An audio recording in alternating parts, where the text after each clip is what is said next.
This is Boadu TV. Truth and integrity.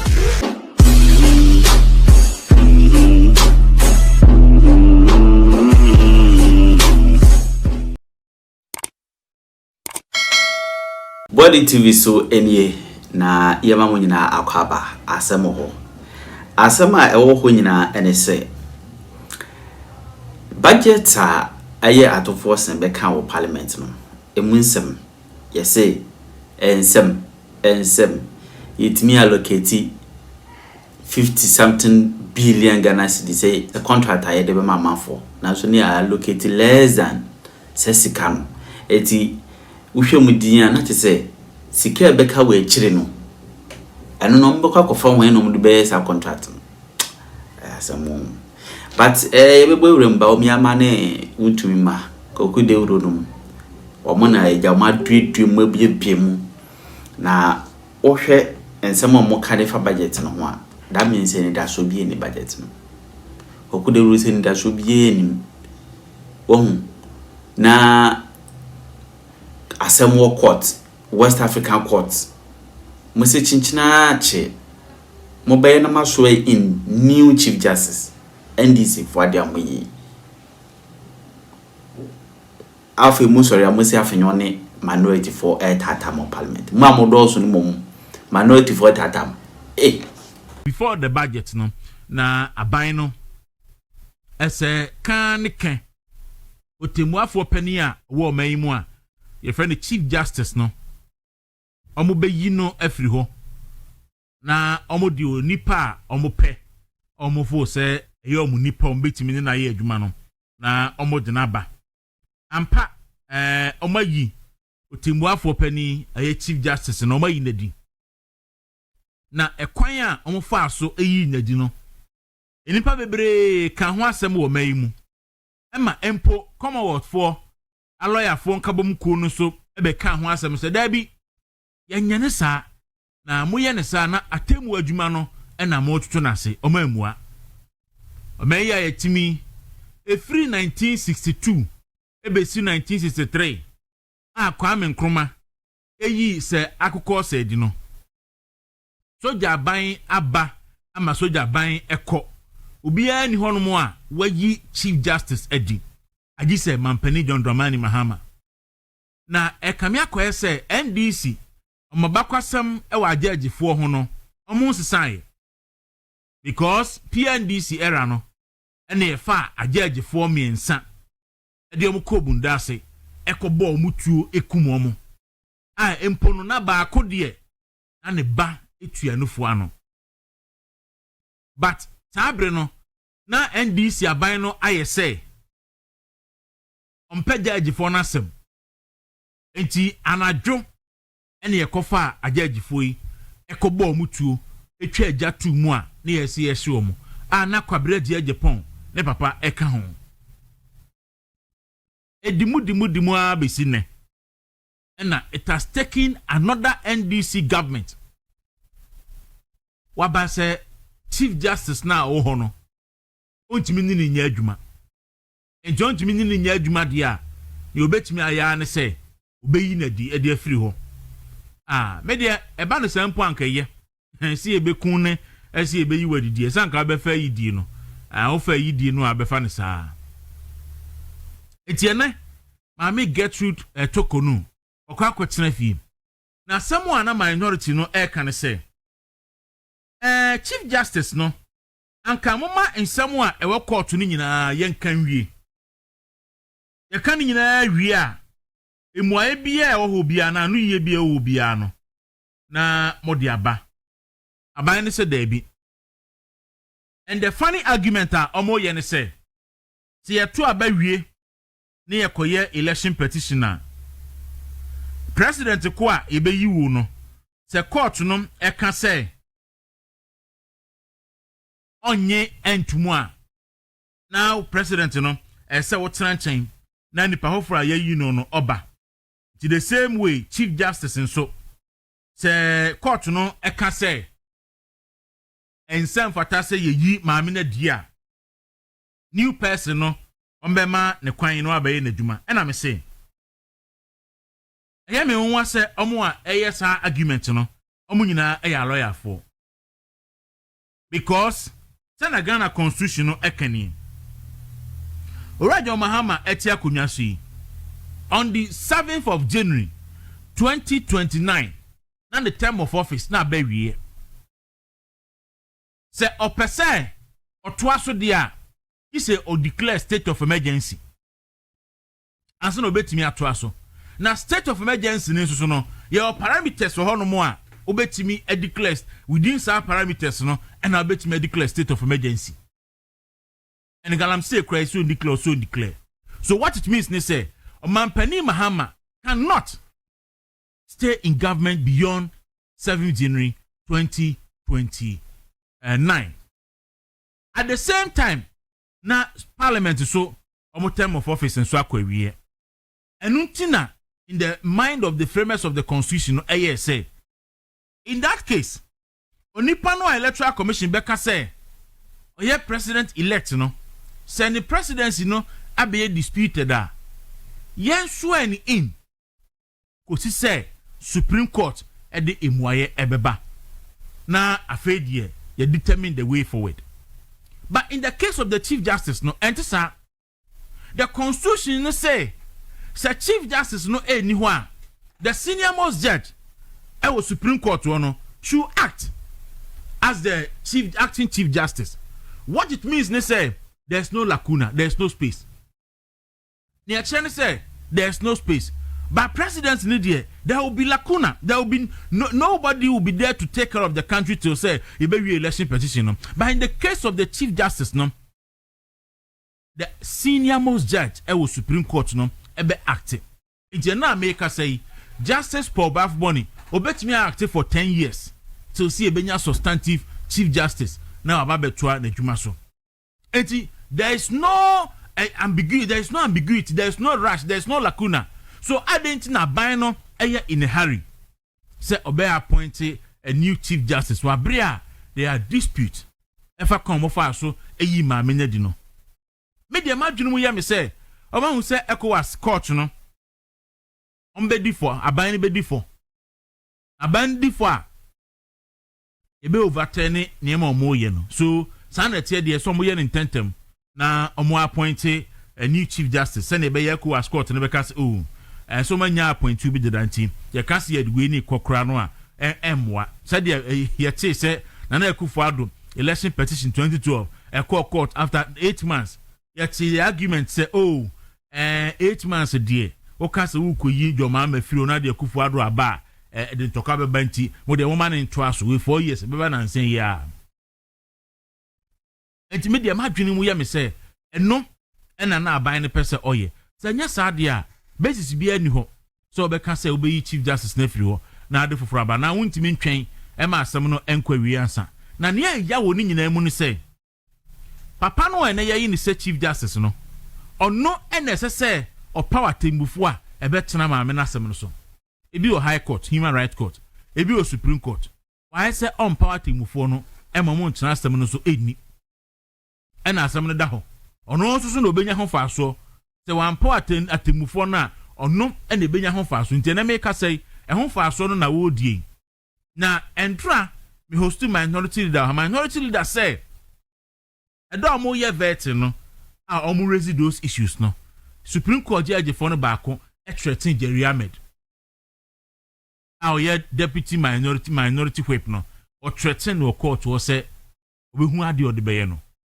e parliament wo appointment committee wo Supreme Court judge ne baako e threaten Jerry Ahmed say obana baby aya duro no na ya hwe yi a ne democracy ya yetimi ahwe so abedusa abiri yese no a na etoje ya budget no so aba na budget no e bai no aban say oye friend is saying physical consolidation oye prudent expenditure say hwan na and minority no raise a lot of issues about the budget and aban no Nana Akufo-Addo mampani kufo na ye nkoko bypass yi Nana Akufo-Addo na beye apedwade a o dualize sa kwan no eno ye se o sase no aye bypass bɛyɛ ɛnan wɔ kwan no so sɛ de bɛyɛ a akwanhyia ne adeɛ no nyinaa to betwa NDC aban ba yi ɛno eni ho asɛm ni budget im but ɔmo say ɔmo bɛyɛ kwan foforɔ koraa baabi a wiemhyɛn tu a ɛfa no ɛhɔ na ɔmo de kwan no bɛfa kosi Kumasi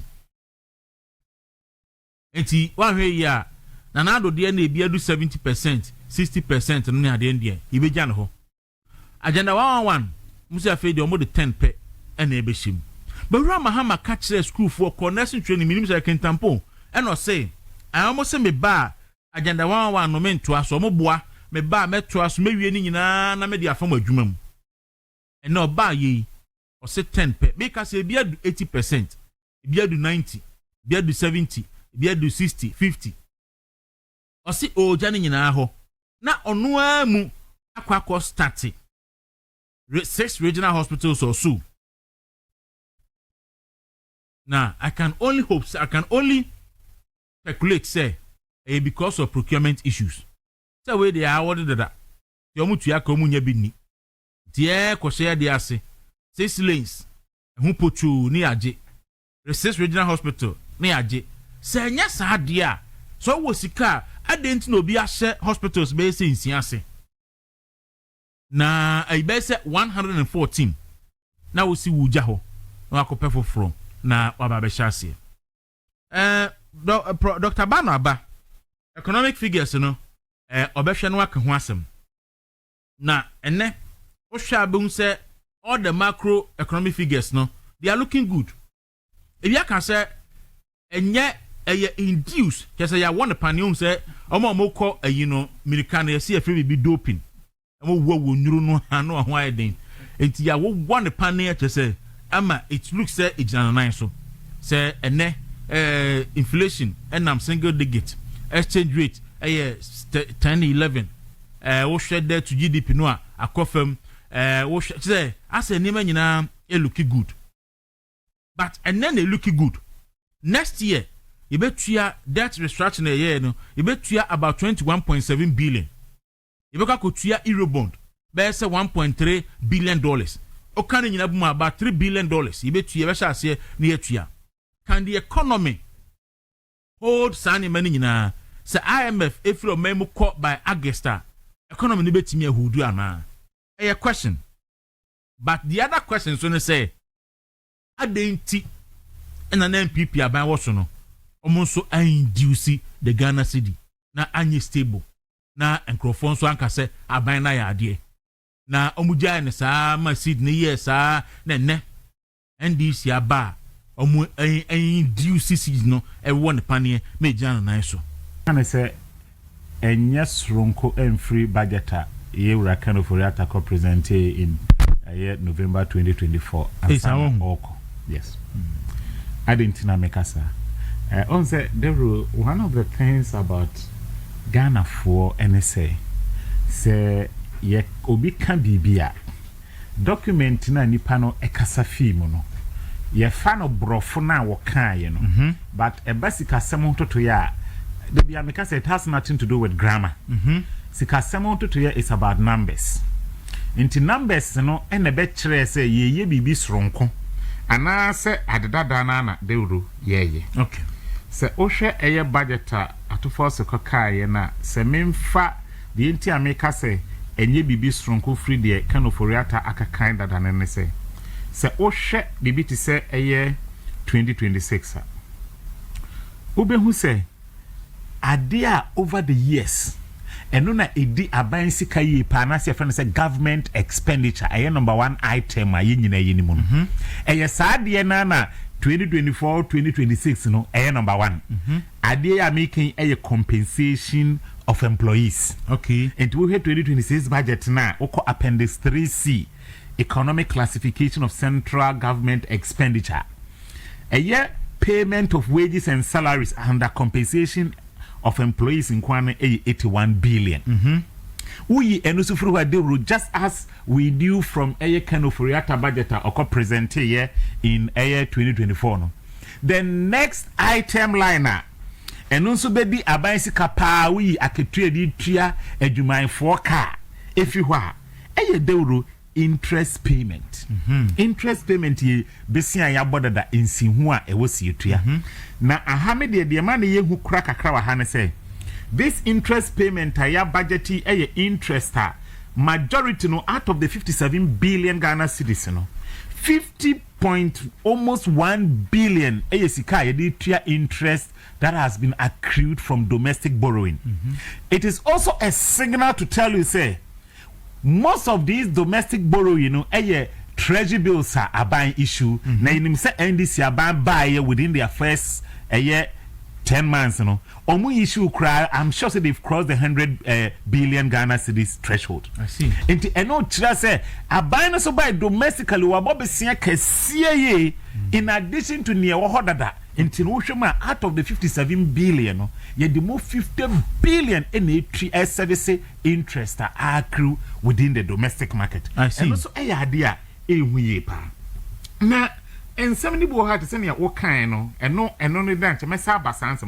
Dawuro, you're at to force an equity impression, be say, Ghana, your debt, you know, are falling from a year 61.8% to a year 45% of GDP. Now, and also, I am a person make France and I'm back to budget and there are two main things that drives debt. Now, you never can say from 2022 till date. Yenko international market enko bobesia. Yenko bobesia. Yes. Another thing, so they say, a car na ye dieno. Debt accumulation a make no sika a car near DNO and only a friend accumulation, which is a car with dear a dawa a ye simpia da winimon. Under the Ofori Atta led debt restructuring. Sakano ye be a che. A BMU, there were some of the cannibal na ye we only needed to enter into some bilateral agreement with nations, it's France, China, Germany, Britain, or more market cahono. I agree in principle now some amount to be on my weave ramaye. You know, say you're at to force a buy no or be inherited. Within these 10 months, you who be breed, you who with Britain, you who with France, any day come. Into what kind of would you know? Ya so what suspended debt payment and a be Emma cahono. And not as you one of the things. Now we enough you are. That is also a function of your GDP, most importantly. Say, GDP will see Kabutina war or mine munino. And on as a walker, that was a sea and say, be mecahone and cost rodia. Nessa with GDP cost automatically in a debt as a percentage of your GDP at the form. And to me, my example is so Obekaya. A year last year, 2024, there was a publication where myjoyonline.com. And I go more than Ghana, oko the same manjoonline.com and ho. Or say Ghana's economy estimated at 1.17 trillion in 2024.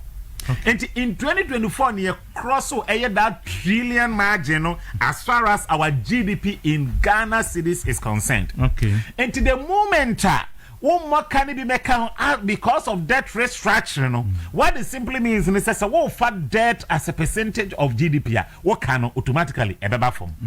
Now the etosu so your appreciation of your currency. Now appreciation of your currency no, two ways. Say local currency appreciate against a foreign currency. In your city term, in your local currency term, your debt will automatically come down. Okay. But at the same time, say, convert it into dollar term, your debt goes up. Okay. And my example be, at first and say, your total debt, is 630.2 billion. Now this 630.2 billion. Say, divided by an exchange rate of 10.9, a bema of 57.7 billion, which is far higher than the 47 billion that the NDC inherited from the NPP in dollar terms. And to say, Ekobasa, we are resuming to pay our debt, a chunk near in dollar terms. What it simply means is say, the city in actual sense will be under pressure because you will require more city to get dollar to service your debt. That is what it means. And to where you just numbers and a year play with it, it does not necessarily mean say in real terms, your accumulated debt, which is denominated in dollar terms, abba form, which is not true. Now, what is the danger even in this? The danger in this, and I say, Sir, optics where munyina is coming at a cost. Many other room. Make optics. What do I mean? Dear me person me chane said. Say offer a year Ghana. We if I know yemi a man can for. And finally say pintimamento. My so defend Ujina no bobo no kowe tum na man ye. It is coming at a cost. Yeah, the room. That be one man for Cassam, who's a man for be Casse, MPP for Pompey, 7.4 billion good economy and no credit. The Obeka says in the oh, and the problem is that we don't also take our time to peruse documents. And no name me how kakran the war. Say offer sir and then and done it be 2 days ago. Me who some man for show Facebook now. Headline is say the road. There is the headline, and I want to correct a lot of misconceptions this morning. Headline is say myjoyonline.com is our story with. I say Bank of Ghana has injected over 7.4 billion to rescue city since 2022. That is the headline. Okay. Now they will say, who can headline no one could read the numbers now? The dynamic accept budget TDR. We say we make so many misinformed conclusions. Now, uko sa document ni mo a omo was sa document no omo share no omo di omo mie no omo nko into the detail of the document. We say there is a heading be was sa document here actually say Bank of Ghana Forex injection since 2022. Now, o share sa data na sa data free IMF and at myjoyonline.com for say omo extracting. Okay. It is a Dawuro even if yes the sa data we ekra year juma. This is the reality on the ground. Dawuro over a year 2022 the total amount of dollars MPP injected to more or less support or cushion the Ghana city was 1.9 billion.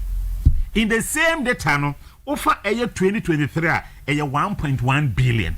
In the same data, no, over a year 2024, an election year now, a year 3 billion. And cumulatively, no, for the 3 years, no. If we are going by this data no macro call for nam social media no more China, it means in the 3 years no from 2022, 2023, 2024 no the MPP spent 6 billion to what? To cushion or to shore the city. So, fast forward be compare 2025 data from BOG, no, because first quarter they from data from IMF Treasury, they spent about $4.55 billion to support the city. Now, over October, about 1.1 billion, and now for November, so about 1 billion. And cumulatively, no, within the 10 months of the NDC, no, in power, no, they have spent I'm not even going to the excesses of the data. I'm just going strictly by my data now. Almost okay. They have spent 6.55 billion to support the currency, as against 6 billion that the NPP spent as far as this data is concerned for the 3 years. And that argument is even a non-starter in the first place. You don't even visit it.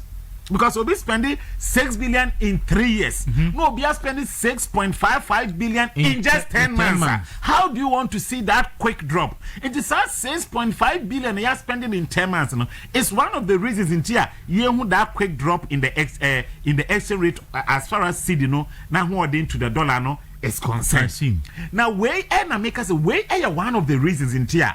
In city terms, no, because the city no ahode akosro no, and they say also sa waka wo dia no in dollar. Now what the best city there, sikano ebe kofom. And Rameti say former finance minister a raise the issue about IMF regulation of this government and the spending. Yeah. Adetina when in IMF and can wasem. Dawuro, IMF can wasem so bekaya somewhere in July.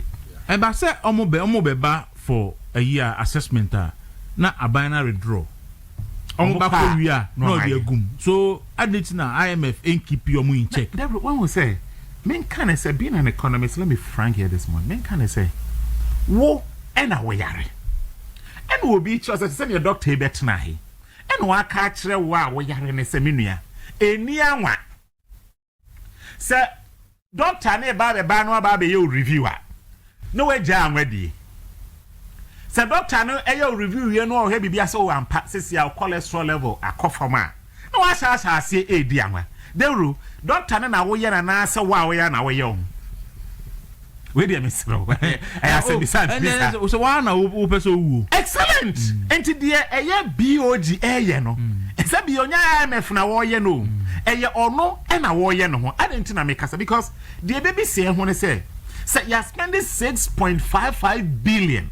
Nasa still na exchange rate ni jina approximately $11, 11 cedis to $1. In essence, ne extra when say on the average, every year, no, we need not less than 6 billion in order to keep the city stable. That is what it means. Now, question I see BC I want to say, looking at the structure of our economy, a solely dependent on gold. Say a gold win for prices. And untina ama sika ye nyina ye nya de etium. And it's a wash the same budget no cry. Or catch now say GDP growth in 2025 hugely backed by growth in the gold sector. By about gold contribute to about 33.6% in terms of overall GDP growth. We do maybe I'm person me go into details baby I go the ifi because you na do na baby if say Galamsey gold because almost gold board no say what offer license buyer. The question is license buyer no when one also air traffic do you have the means to double check obi a license buyer need to go the next one na into a home put there I don't want to go there. But the data nature say 54% of total gold exports nifi local small scale and 85% of the small scale sufi Galamsey. Into obviously say na what Galamsey gold. Now tell you see the danger here is me who say is it Forbes or one of those institutions early last month Sunday one I think it's Forbes or something Forbes almost Sunday one and be say Ghana is treading on a thin line because the economy currently is dependent solely on gold. On the day as of 2024 December, time MPP fresh.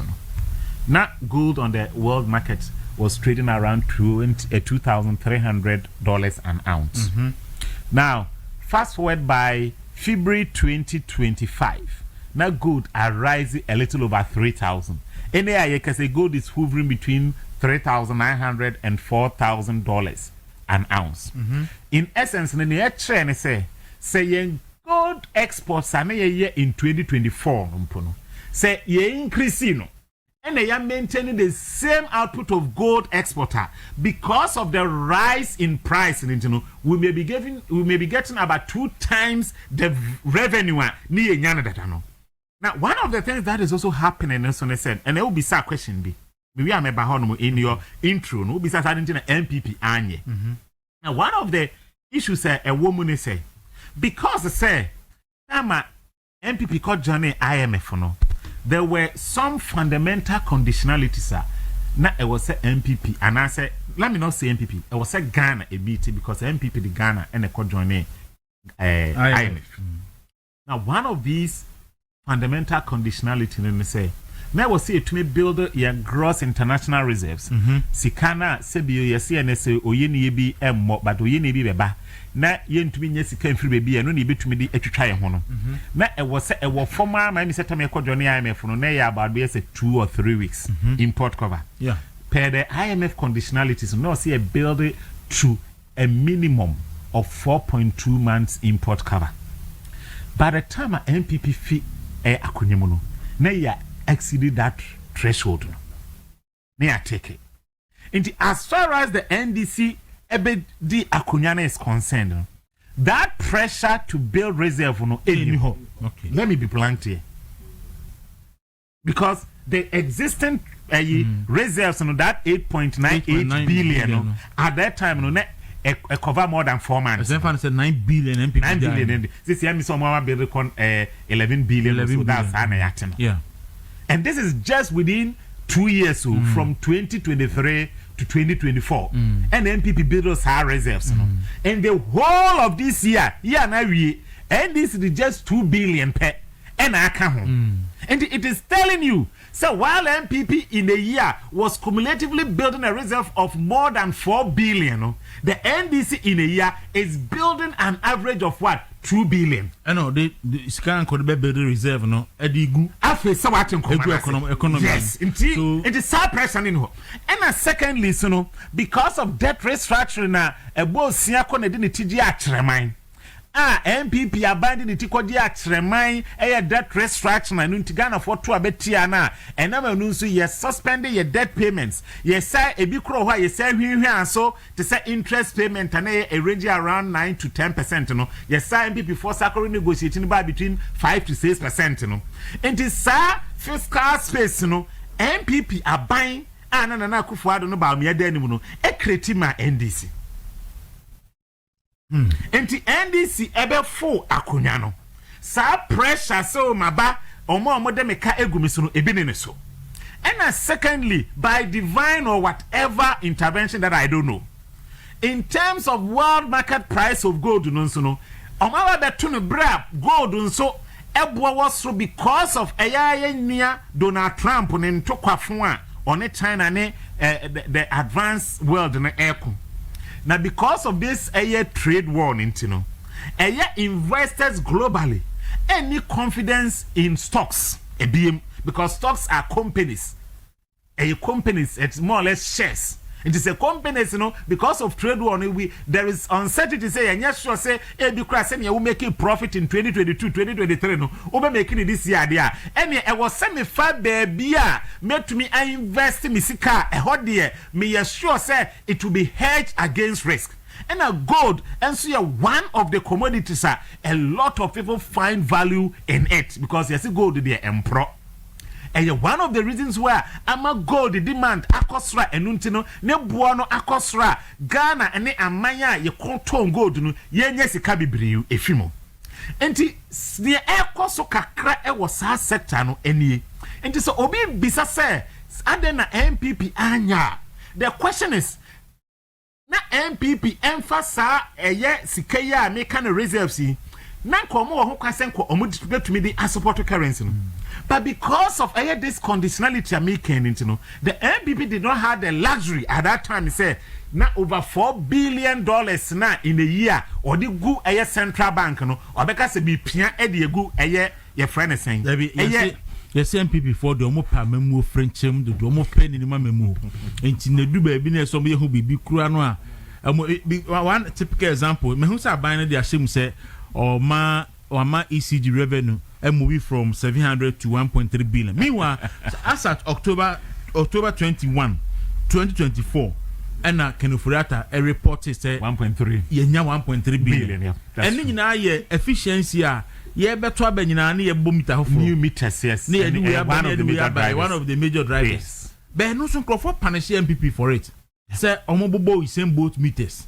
But today, at first in Abetuska, na question also you be saying when I say all kind budget no cast or no na NDC no I was so clear one intervention NDC abind dia bantie nunti na and nunti na be make us a problem me work akra even including yemu be crazy so called intellectuals no. We don't go into the details of the budget. But is that not the reason why in here SNPP for esusu homo ewo sani mabise ho say mo so be share the optics because man panic for be share economy fe 1 to 1 by Ghana for say konkonte boaden eme to abeti MPP kotena fi NDC buy and all dey eka ebe say economy no ene man panic Akufo-Addo the same thing abe share economy ya fe on say space aba mo so mo come market akobo be sia enti waja hoyi ya no mo so abai enu bire o be fi aban makọ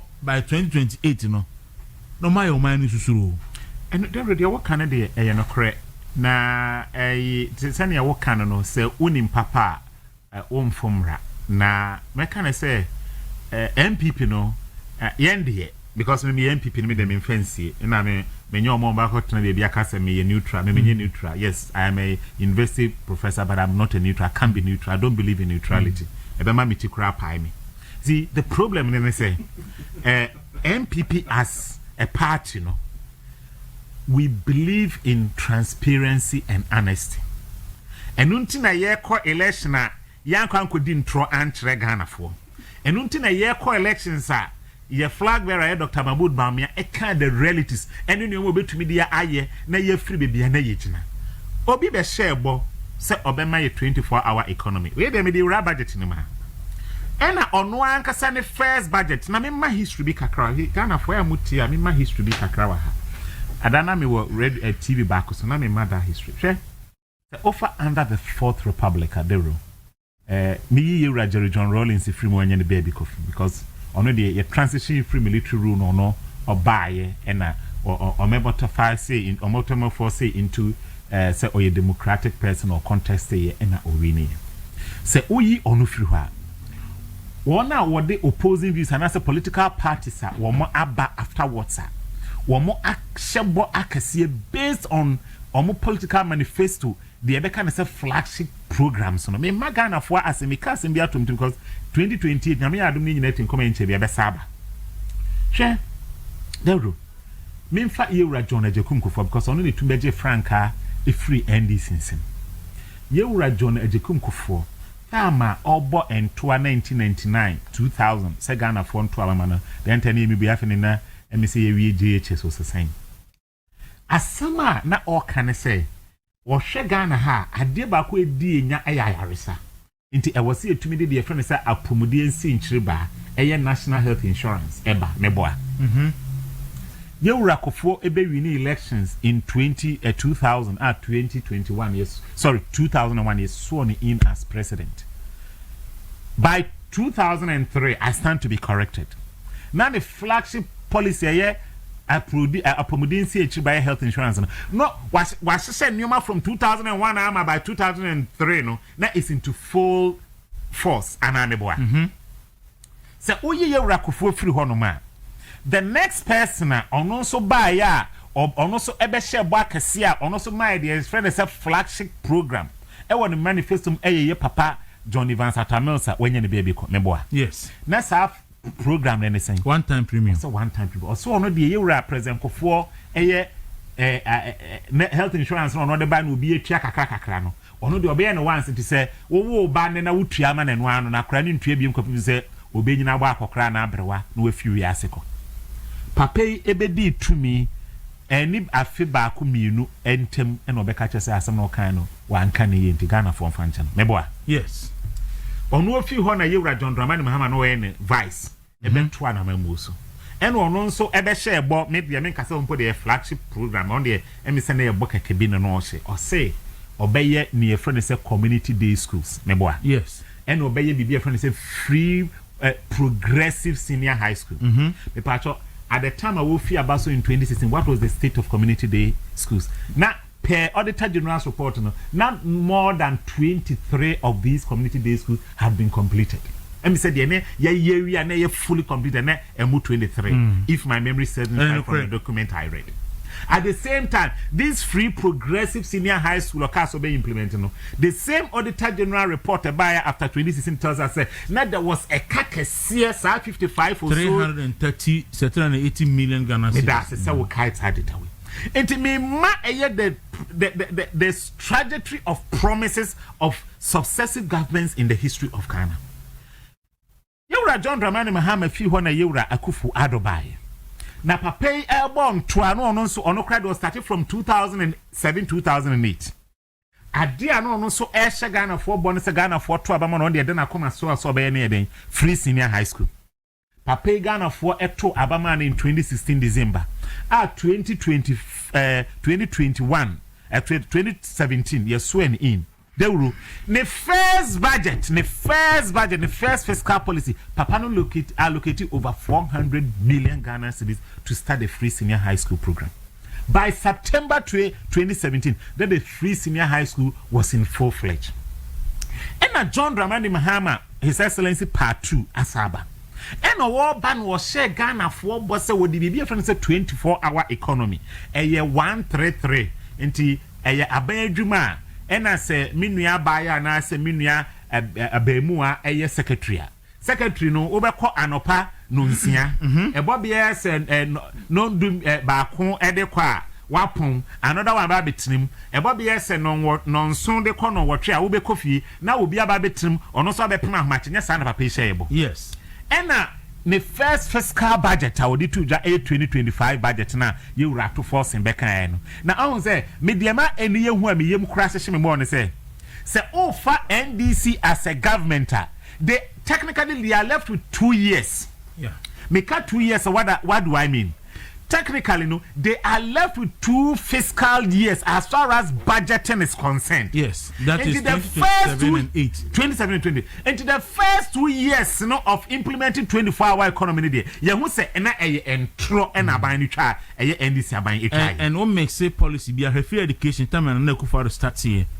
Any time we fear them crash still not issues about the policy no connect me solving. But where the nya cran start here, and a year go sit down on a director me boss e wo free secretary. On what the paper catcher somewhere early this year. Say a bind be here about $4 billion. $4 billion. Now make na kasa $4 billion and $4 billion. Yes. $4 assembly yes. $4 billion assembly. Na eno kra no sa asem no me din makase ambiguous. I didn't na mechanism. Because so offer omunchire mu omode maye me yetiase about the 24-hour economy na. Omama yetiase say 24-hour economy will be in 2 parts. Baako ne se abandwumafo adwuma abandwuma ni bia ye no ye be manipa miensa aye se adwuma eno ye one. And the other part no ye private sector say ye be ma private sector incentives, be it electricity, be it utility, be it tax rebates. Send ye be ya eye private sector no ebetu enya awonhanhan no afa nipa bebre. And the so be catch say we here $4 billion. The most important question I mean bisa papa and say maybe sana sa today to minya response and say sa $4 billion no is it a budgeted amount one ye be for mama ko run 3 shift no any ye di ko tua won cabo somiana ana say electricity any water ye better so boom e dey ma private sector no mo say bono and no ena aban nam say losses bebe munti aban edge say sika no dey augmented that losses nana.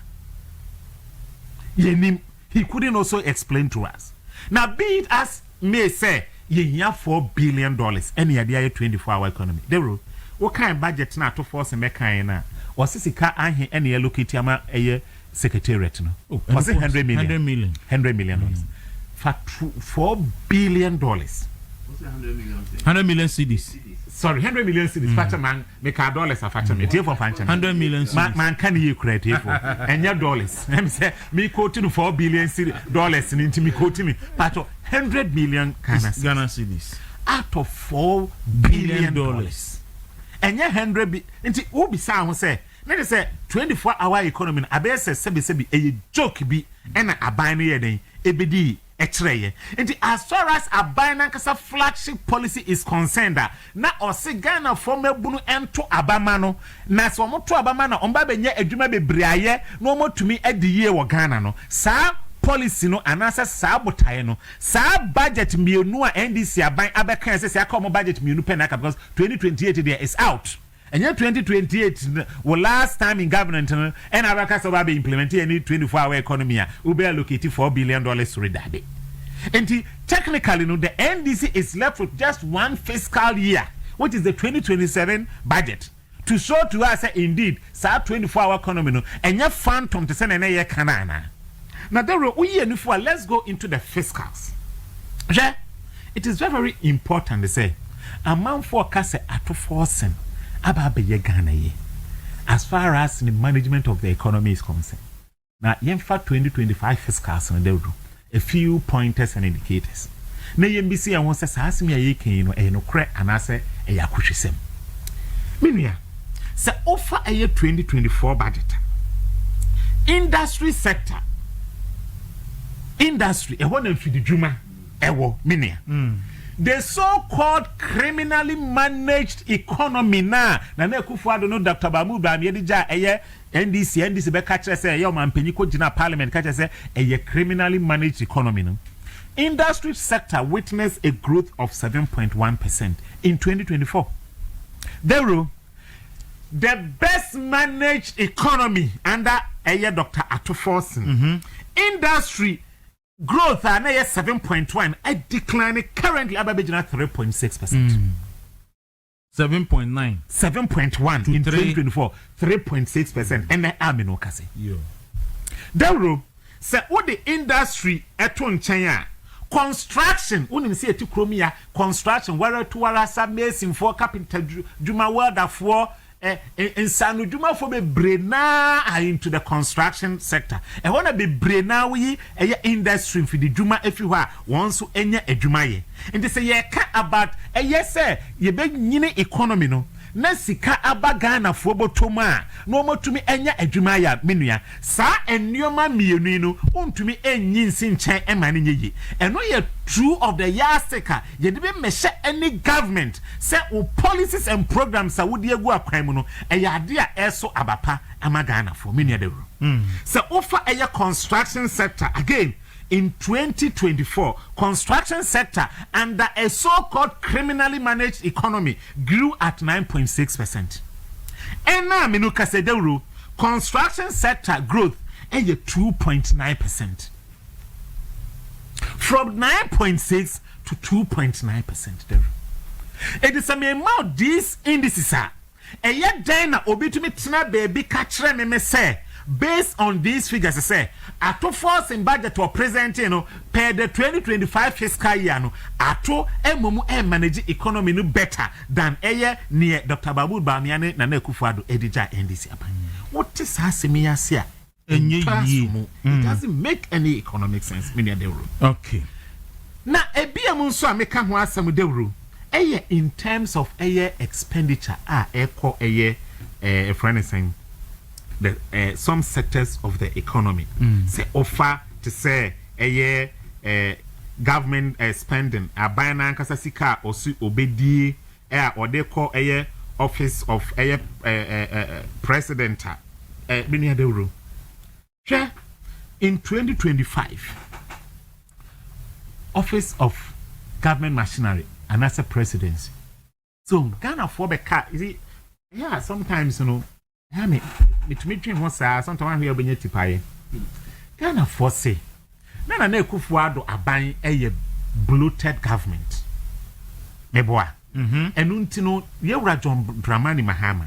Ebe promise what he call lean government. Yes.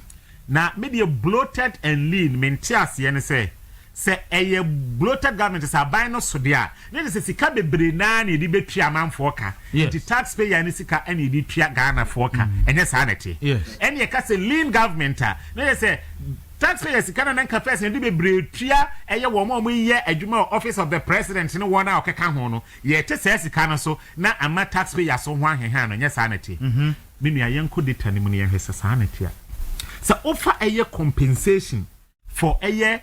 A Benjamin for under office of the president. When you are there back, I win last night make an amendment. The offer 2025 budget. A year appendix 4A MDA expenditure allocation 2025. So for where 2025 a year budget and I make one me. There. Sa sika almost so mudi pia abai edwuma for our office of the president in 2025 no. Now 362 million Ghana cedis. Then we'll go into 2026 and names about what promising lean government to be. Now can the any money say and can say can kanya cry so better kakra amay. Then we'll where appendix 4A why beam in the 2026 budget. I made a budget to my appendices and I'm a mechanic.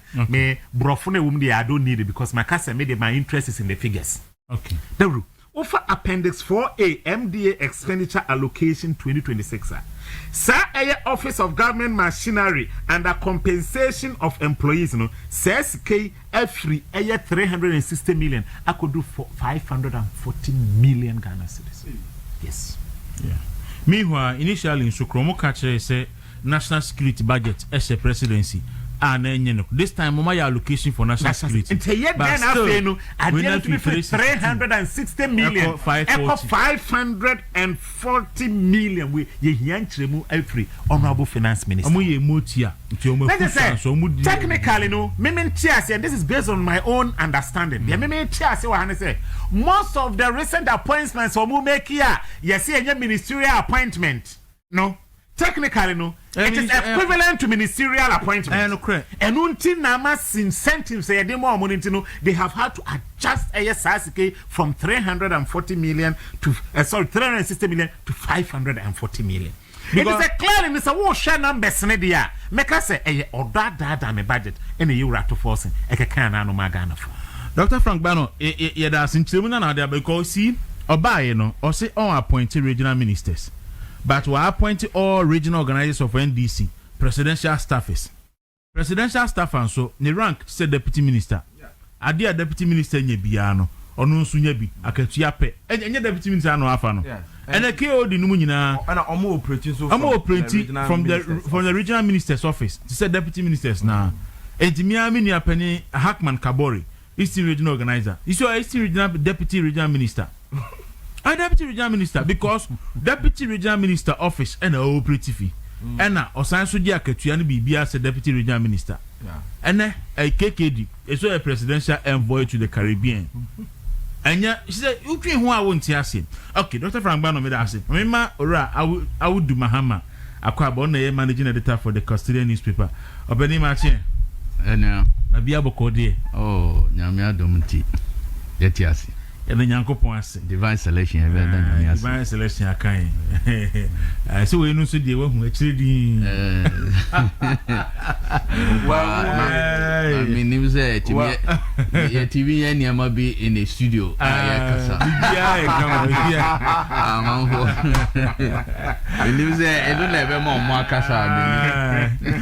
was anti me copy Taho. Now, may also met you know on the budget. Maybe Peter. Kwagu. Mese many ages am hu na pa. Sa hu mis many ages pa. Iri ankomo. Ankomo ho. Na budget nsensem no. Na won say doctor.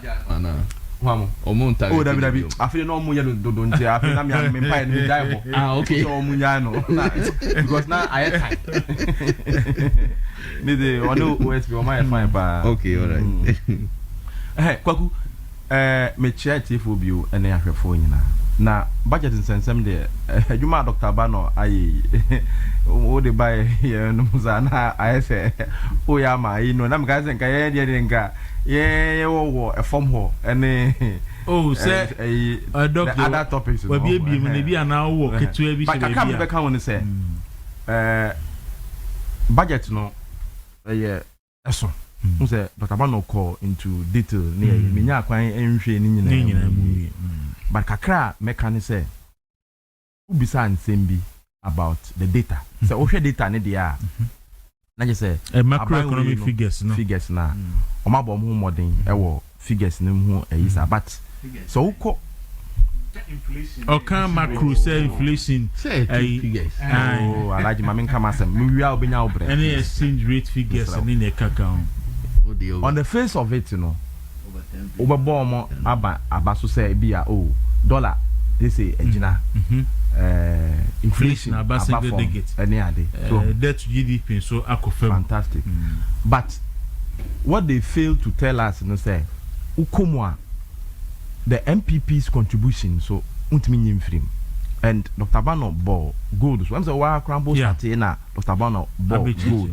So on say even the dollar stabilization this week I think November 11th or so BOG issue statement Minister Dr. Bano hu ya omo announce new measures ma eboama city na gina ye be Christmas in it I think the third paragraph also mention the fact that gold purchase program no one measure one measure omo aya omo be keep to make sure say dollar no be gina pa meanwhile no so san ko hwe the gold purchase program na Dr. Zakari Mumuni on August 6 2025 okwa abrochire English abrochire kokasa program bi as Africa Premier Trade Banking Thought Impact Event na okokasa about gold purchase program and gold for oil.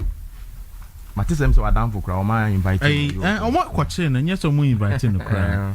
Na osha ni statement na and that Dr. Zakari Mumuni oye an NDC appointee or deputy governor. The mama buy o man de nako. Na onim say before me say position be ma on unyo obi a ono madwen ekọ so unya NDC ni unya sa position no. Na tie o kasa in page 2 of the statement, you know. Okay, I started by saying, say, the Russia and Ukraine war no are affecting the economy. I say, most countries, Ghana's economic performance face significant volatility emanating from the large external shocks during the 2020 pandemic, followed by the spillovers from the Russia-Ukraine war, which exacerbated pre-existing physical and debt vulnerabilities, rising concerns about debt sustainability. Into a say COVID-19 Ukraine war affected Ghana economy no. Tio, abano say obey innovative in 2022. 2022 ababe na o nanya mbi. Kufu adu aban. We no say a strategic turnaround using domestic gold purchase program was implemented. Papa na ekasa o, and NDC appointed. I say gold accounted for nearly 56% of Ghana's total export earnings, and yet until 2022 till gold had not featured much as an asset class in Ghana's reserve portfolio or contributed much to reserve accumulation, unquote. So here no, and I say abayno at 2022 eco study countries like Turkey, Mongolia, South Africa, Ecuador, Philippines. Okay, Estonia was taxed. Consequently, the Ghana's domestic gold purchase program was launched in June 2021 to increase the bank's gold reserves by 100% within 5 years, which at the time was 8.7 tons. Now, before MPP abai be free abai no, now gold tons no, oma increasing to 31.01. This say gold abai major contributing factor to dollar stabilization. And gold CD stabilization me that say women ya also here enye sa antokwa na ya me kon so na gold asan be a major contributing factor to say rating agencies near the air predict economy ya me pa cho utmi yi MPP aban every man there be ebie I think say early days yet and mu ye benya bre akọ details say the doctor ehwehwe mu kotu figures a chese me say office government machinery cry scare call cry ehu ene ade no ba unim wo kan ne ayi akala mpacho masendo adibi koka ayi misikoka Peter yes hwe unse Dr. Mumuni koka sai no yes 11th August yes pacho melebo 1 and 2 the kind for 1 and 2 so Bank of Ghana yes on official Facebook page yes on update on official Facebook page yeah na abro mo update official Facebook page na call bara no yes aban nani anye ho nti omubufu no aban no bufu omuma omo hye omo emo yi aside no mo de tro no to ba na ya keep receipt da nti wo hwe on the butterfly one net so on the 11th August no aban ne say na otua fees na wa ju receipt nti at the CNAVERG 2025 in London. Yes. Dr. Mumuni shared the bank's transformative journey in harnessing Ghana's gold resources through initiatives like Domestic Gold Purchasing Program, GDPP, Gold for Oil, Gold for Oil, G for O, yes. and Ghana Gold Coin. Bold policies that have strengthened reserves, stabilized CD, and boost yes, strengthen reserve. Yes. One and American. And then was no say and about 3 policies: gold purchasing program, gold for oil, yes, and the gold coin, bold and gold coin bold policies. So it means policies need a very bold. Now policy that have strengthened reserves, stabilized the CD, and boosted investor confidence. Yes. It's where on the 11th of August. Yes. And on the way to say solutions are born out of adversity, and Ghana's gold strategy is the testament of that resilience and or the to that resilience of the tour. So about no and then Crawfordshire say Baumia aye ni nyina because our policy me insane imu you know about Baumia dia gold purchasing program and gold for oil, gold coin no e de man hu Baumia aye omu papa pe on the 12 ade chi ni hu say o ma ko sesa ade no o ma koye editing. Yeah. But in fact, what kind of statement nimpo on gold for oil? No? The second one, no. So, the better so for second one to so. And second one in you. On say afedie where you a gold for oil, new gold purchasing program, and you in the film. The same you know. Also, you in a film. Why you in a film? I am the way them say first one, 11 day they be who 11 but minimum that say I know the action and no escape. I know that's what they escaping. And you call now share this post 11th one and no they be who can when now be who amko ye edit for 2 year plus and because of a bold policies na woman any a year so amko yi ni nyina afrimu esa akoma omababa omiabaso and no mu nim see a keep receipt to that year or this is very interesting akala me that Peter Bachoto so my point is that gold for oil so gold purchase program ni nyina no aban bi start ya eboa ma economy ni nyina so bi a ene ehun faso aba no I say yehwe aban ntimi ye true ntimi ye kan kore kire na omenye hu no ma all the credit emma where credit is due even the rating agencies no o hwe our rating economy no from whatever a year apeja and also o tutie finance minister oboso say economy na ye nti rating agencies na ye dey ebo aban na baso so obokaya but okofa omo reporter ya omo issue e kire oni omo nyina so ya omo gina so ntu e de bo aban na baso for example Fitch the ya hwe key rating drivers are Fitch digital so e de ma economy e kire say economy no is stable no ba ko edikan pa say the upgrade of Ghana's long-term foreign currency we know say Ghana has normalized relations with a significant majority of external commercial creditors. Ghana restructured its $13.1 billion Eurobonds in October 2024. Patch October 2024, Aban and our power. And MPP Aban. And they say, Aban be Abba.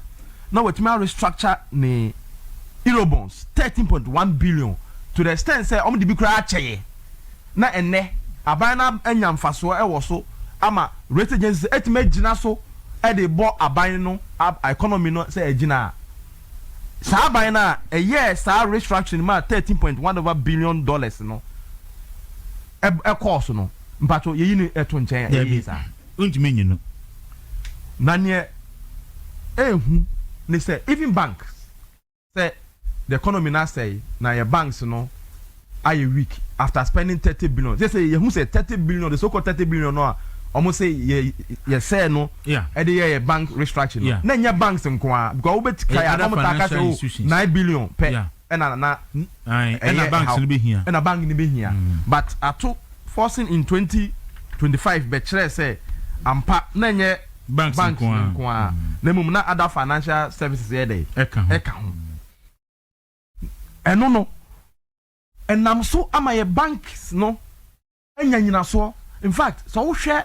BOG Bank of Ghana oma report on the ba quarterly na okay the January 1 the obeka say bia na MPP na January 27th na governor Mai Dr. Addison no but that I'm not na oma point no nya enko start into obeka say Dr. Addison na ho but Dr. Addison say the banking sector continues to be profitable, well capitalized and liquid in paragraph 9 of the quarterly report of the buyer no into Dr. Addison free one luckily na Dr. Asiama buy. Now Dr. Asiama buy no on also the chair said the banking sector in paragraph 10 performance continued to improve. Say one dispute in here no we no better say indicators showed overall financial soundness indicators showed broad improvement in asset growth. Solvency banks na e call insolvency ma e ko do ba say o say can be bom na egu bi no afede bank na ya solvent governor e say banks no are solvent ama liquidity and efficiency are dey abam in paragraph 10 or in statement or issue here so you cannot say abaya eja solvent financial service mount no sabi wa anya hwe ana say in any case okay say MPP by 2017-2018 we say water ne electricity on tete so yes. In fact, what electricity almost is between 17 and 30%. 17.5. Why do you sharp? Uti na nsokwa. I'm going to go down one and two so. Uti na nsokwa. We also reduces electricity tariffs. Yes, bullet. March 2018 oh. Yes. 2017 omo so ama NDC for kwa no omo be coin. MPP say enye sustainable. Ama 2018 omo san so. Yes. What you say? About we buy petrol electricity or matum 3 times or yeah about 18%. Matum 18 yes Cumulatively. So but yema ebre and transfer see because 2026 yes unim in fact we are also expecting a major review yes a January yes and then ECG for requested 200 and something percent yeah nema mienu na me the maximum by we okay say Dr. Atufos in Parliament in 2025 or then the budget call him 0.152 till without increasing the levy.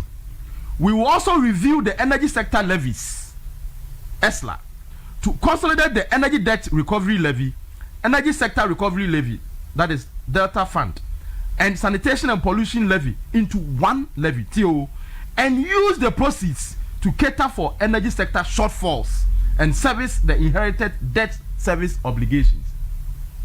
As more catch no say sa ESLA then the energy sector no who send some kai wo ni ani nyina no on be consolidate. Say without increasing the levy mpacho somewhere after 3-4 months nye hona dum so levy buy one CD per 1 liter. Yes, that is 4.5 per gallon. 1 CD. What do you say? Yeah. Let's give time a time. What do you say? Final point. Who mentioned BB about DDEP, Nenoma or boss? Yeah. In fact, say DDEP no. The entire we should not be quick to be too happy. Say you bet celebrate the seeming successes near dinner. Dr. Asufos na nkasa jitum in 2025 budget say. In fact, going into 2027, 2028, you know, the DDEP arrangement aya or my year na ama abano high no because at least about $4 billion $4 billion now omodia chair me boa $4 billion or so. And no or say going into 2027 2026 no abano be here more dollars and more money to pay for their debt. Yeah. T paragraph 69 on the budget of the core parliament. T. Okay. Mr. Speaker, beyond domestic maturities, Ghana faces significant external debt service obligations over the next 4 years, totaling 8.7 billion, representing 10.9% of GDP, with heavy concentration in 2027 and 2028. We know better say, in fact, it seems the debt restructuring UTO undertaken by the previous administration was designed to be 2027-2028 heavy. Aha! Say no say credit no. Abana J. And the Yabon about Ato is forced. What is true? Yeah. The dollar has stabilized. Yeah. It's true. Yabon Abaso. But I think say or say careful. Because 2027-2028, you know, or say Abani be here more dollars. About $3 billion. To pay for that you know, okay, Eurobond, no. Any debt restructuring needing in about $3 billion. No, or say, in fact, or not, or chest 8.7 billion. 8.7 need 2028. And I make 2026 there. Oh, okay. Aha. So, just say no. There is stability. Yeah, Bobby Abaso. Says the cable cumulatively, no. It is the equivalent of your current reserve. 11.5 billion. 11.5 billion. Yes, within 3 years, our reserve is gone. Once your reserve is gone, what it simply means you're going back to the IMF. And that you cannot also be Wontumi first come share dollar you initially look at they denied say governor no be deny say market force they were not there are many one quotations what say right and you all track the city appreciation not engineered BOG governor some of the catch until say President Mahama press conference okoyi in fact before then na IMF ababe kase yes the BOG is heavily intervening in the market. But among for still rubbish IMF the because of that IMF buying shining and they and our president now call and be the press and was it is not due to any policy and your fiscal consolidation the heavy intervention and yeah. Oh, because in May 26th, I'm sorry, in May 26th, Doctor, as BOG governor, see this appreciation not artificially influenced, but a chair and comrade, President Mahama share and some trophy no GNA story. BOG has stopped intervening in the forest market. And what dollar started say some pejaka crack. No, almost baby. Let's give time a time. Okay, all right. Peter and Koma. But is it to add to what many opinion can we breathing? And this is the point I love is or where who know can. This is the point I'm raising. Say your mouth will di matemu krumi here. Me catch from say the NDC area no. In fact, this week me over the week I've written an article about me say what is the opportunity cost of the excessive intervention in the forest market? Me say, and only a day a man phone check as you can no mudi. They are quick to insult you. Obi say or train diamond for be economy. No one on the old train. Or say or train the IMF. Ebe is it to say ye program ye win to your so near the BC. In this my catch road that to send a mechanic a bicipita some kind of say. So our economy are pumping over 7 billion. Now our exchange rate is still hovering around 11 cedis to $1. That was say with that 7 billion, the exchange rate will go out of bounds. 16. That is what he's telling you. To send a Peter can and a worker within from 2026, 2027, 2028, we won't have that fiscal space again because Sabreno not all our debts agreements has kicked in. Enti sanya ye kan amanfo di atemune no sesia ne branka sa 6 billion ya ye hwie gumi enko senke ye to Bank of Ghana na kokum ne dru brena ope accident den na etetre kom emefa Ghana for but what can amanfo ntiase so enti pedal rough estimate you kra mo kra we don't even need to yam fan on the face value side data on one kasa kra de to him ukaboma over $11 billion. Your current reserves said that $11.5 billion. It is a bass, see your car, and you try within this 3-year period now. It means that we don't have any reserves.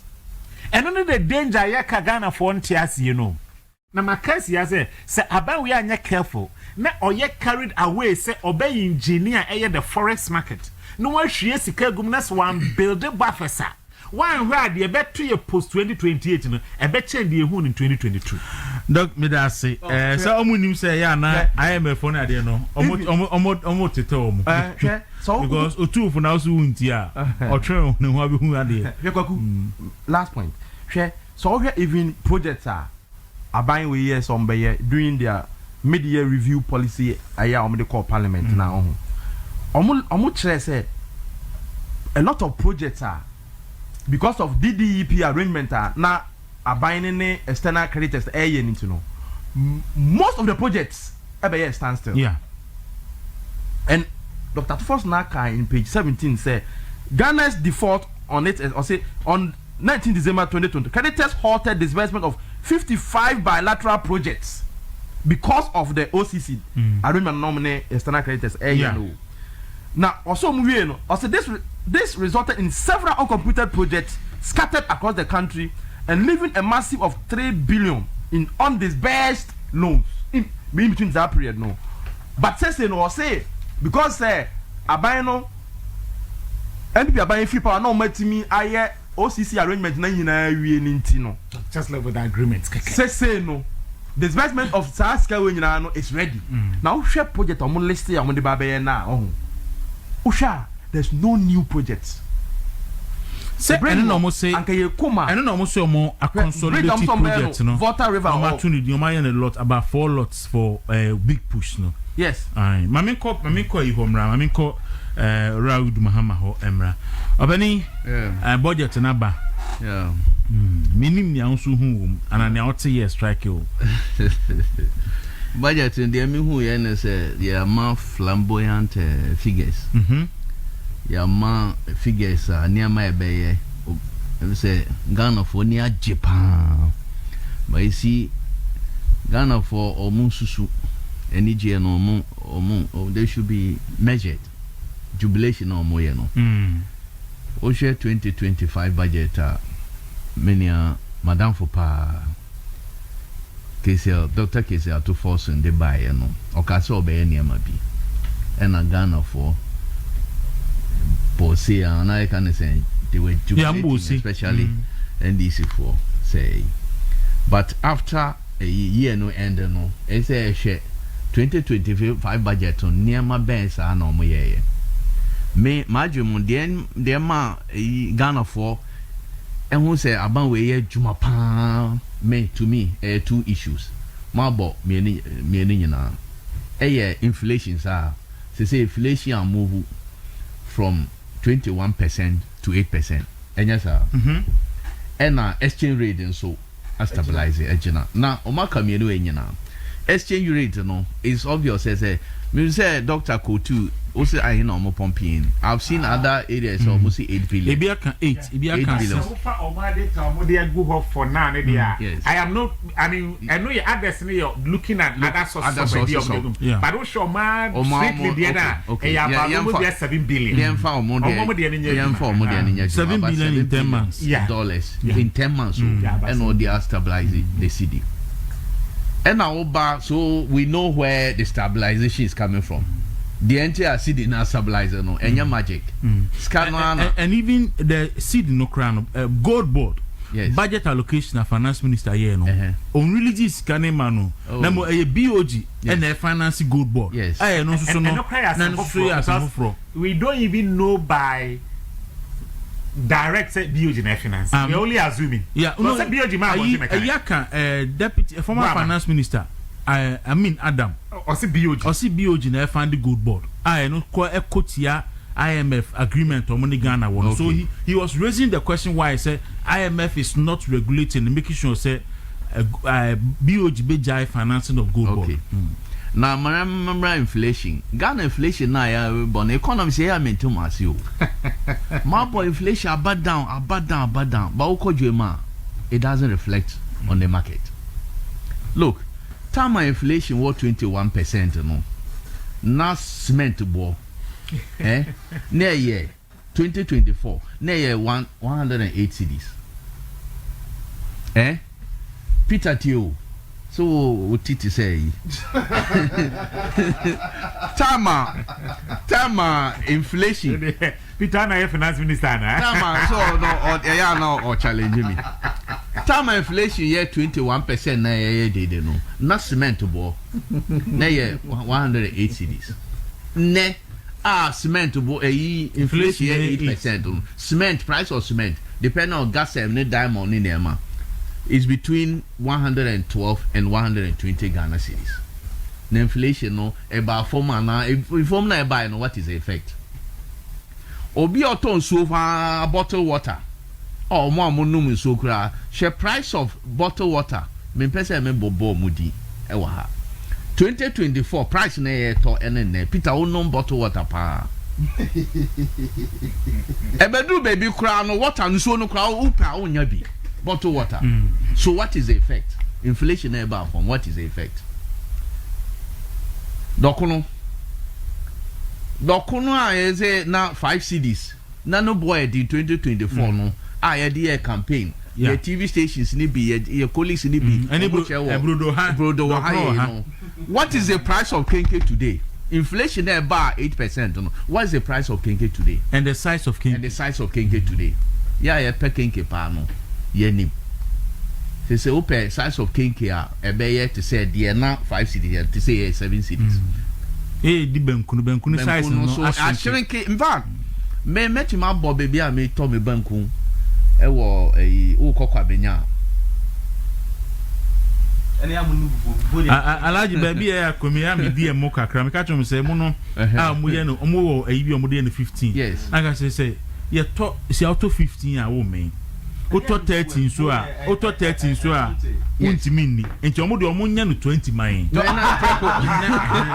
ye wo medal because auto mi no a untimi ni auto ba kon so a wo me apart from this inflation no effect ni o inflation e ba from it means is the prices are reducing price me boy they are reducing and it is a common man omo see a line omo did okono omo ye price na ma omo num so obia nso de obia num bi e bottle water no num bi but sachet water no kra price na cost there ba and no kra cost so what is the effect of that 8% inflation on the ordinary Ghanaian apart from that who dey kojom na bisa omo market omo dija bisa almost say 2024 omo niama yeto at that time and whether people are purchasing, people are buying like they used to buy because kanu any ho what suppress it economy no ma me ba ko ada ko jachi o say the ho 2024 now na cement ni 80 Ghana cedis. Yes, because they are in fact variation highest na me boy because the variation is between 85 and 95. Yes. 2.5 yes. 42 exactly. You know the highest highest no and na me can ne kwa kai the net lowest no 95 cedis which is higher than the higher figure then. So that's why I gave a highest na member in 2108 no a highest in 2024 and na highest no about 120 Ghana cedis. Yekoya na buy. I've told you about market. The cost of market JD4 me na say me wo mo jidwa ka jem say Antonio ma o say amount for niska the best Antonio ma. That is the effect Ghanaians yeah nansen e ko increase salary say 2026 9% na ye dey ma you ye dey be ma workers sky hin na obenya e dey obi say ba omi aka say asiwe nyina ba omi na ye okwa say aka na ipe na ma mo na ipe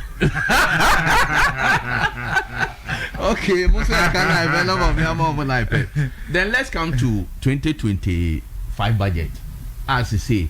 Yeah, analyze and analyze whether 2026 way a lot of the lofty now they will be achievable.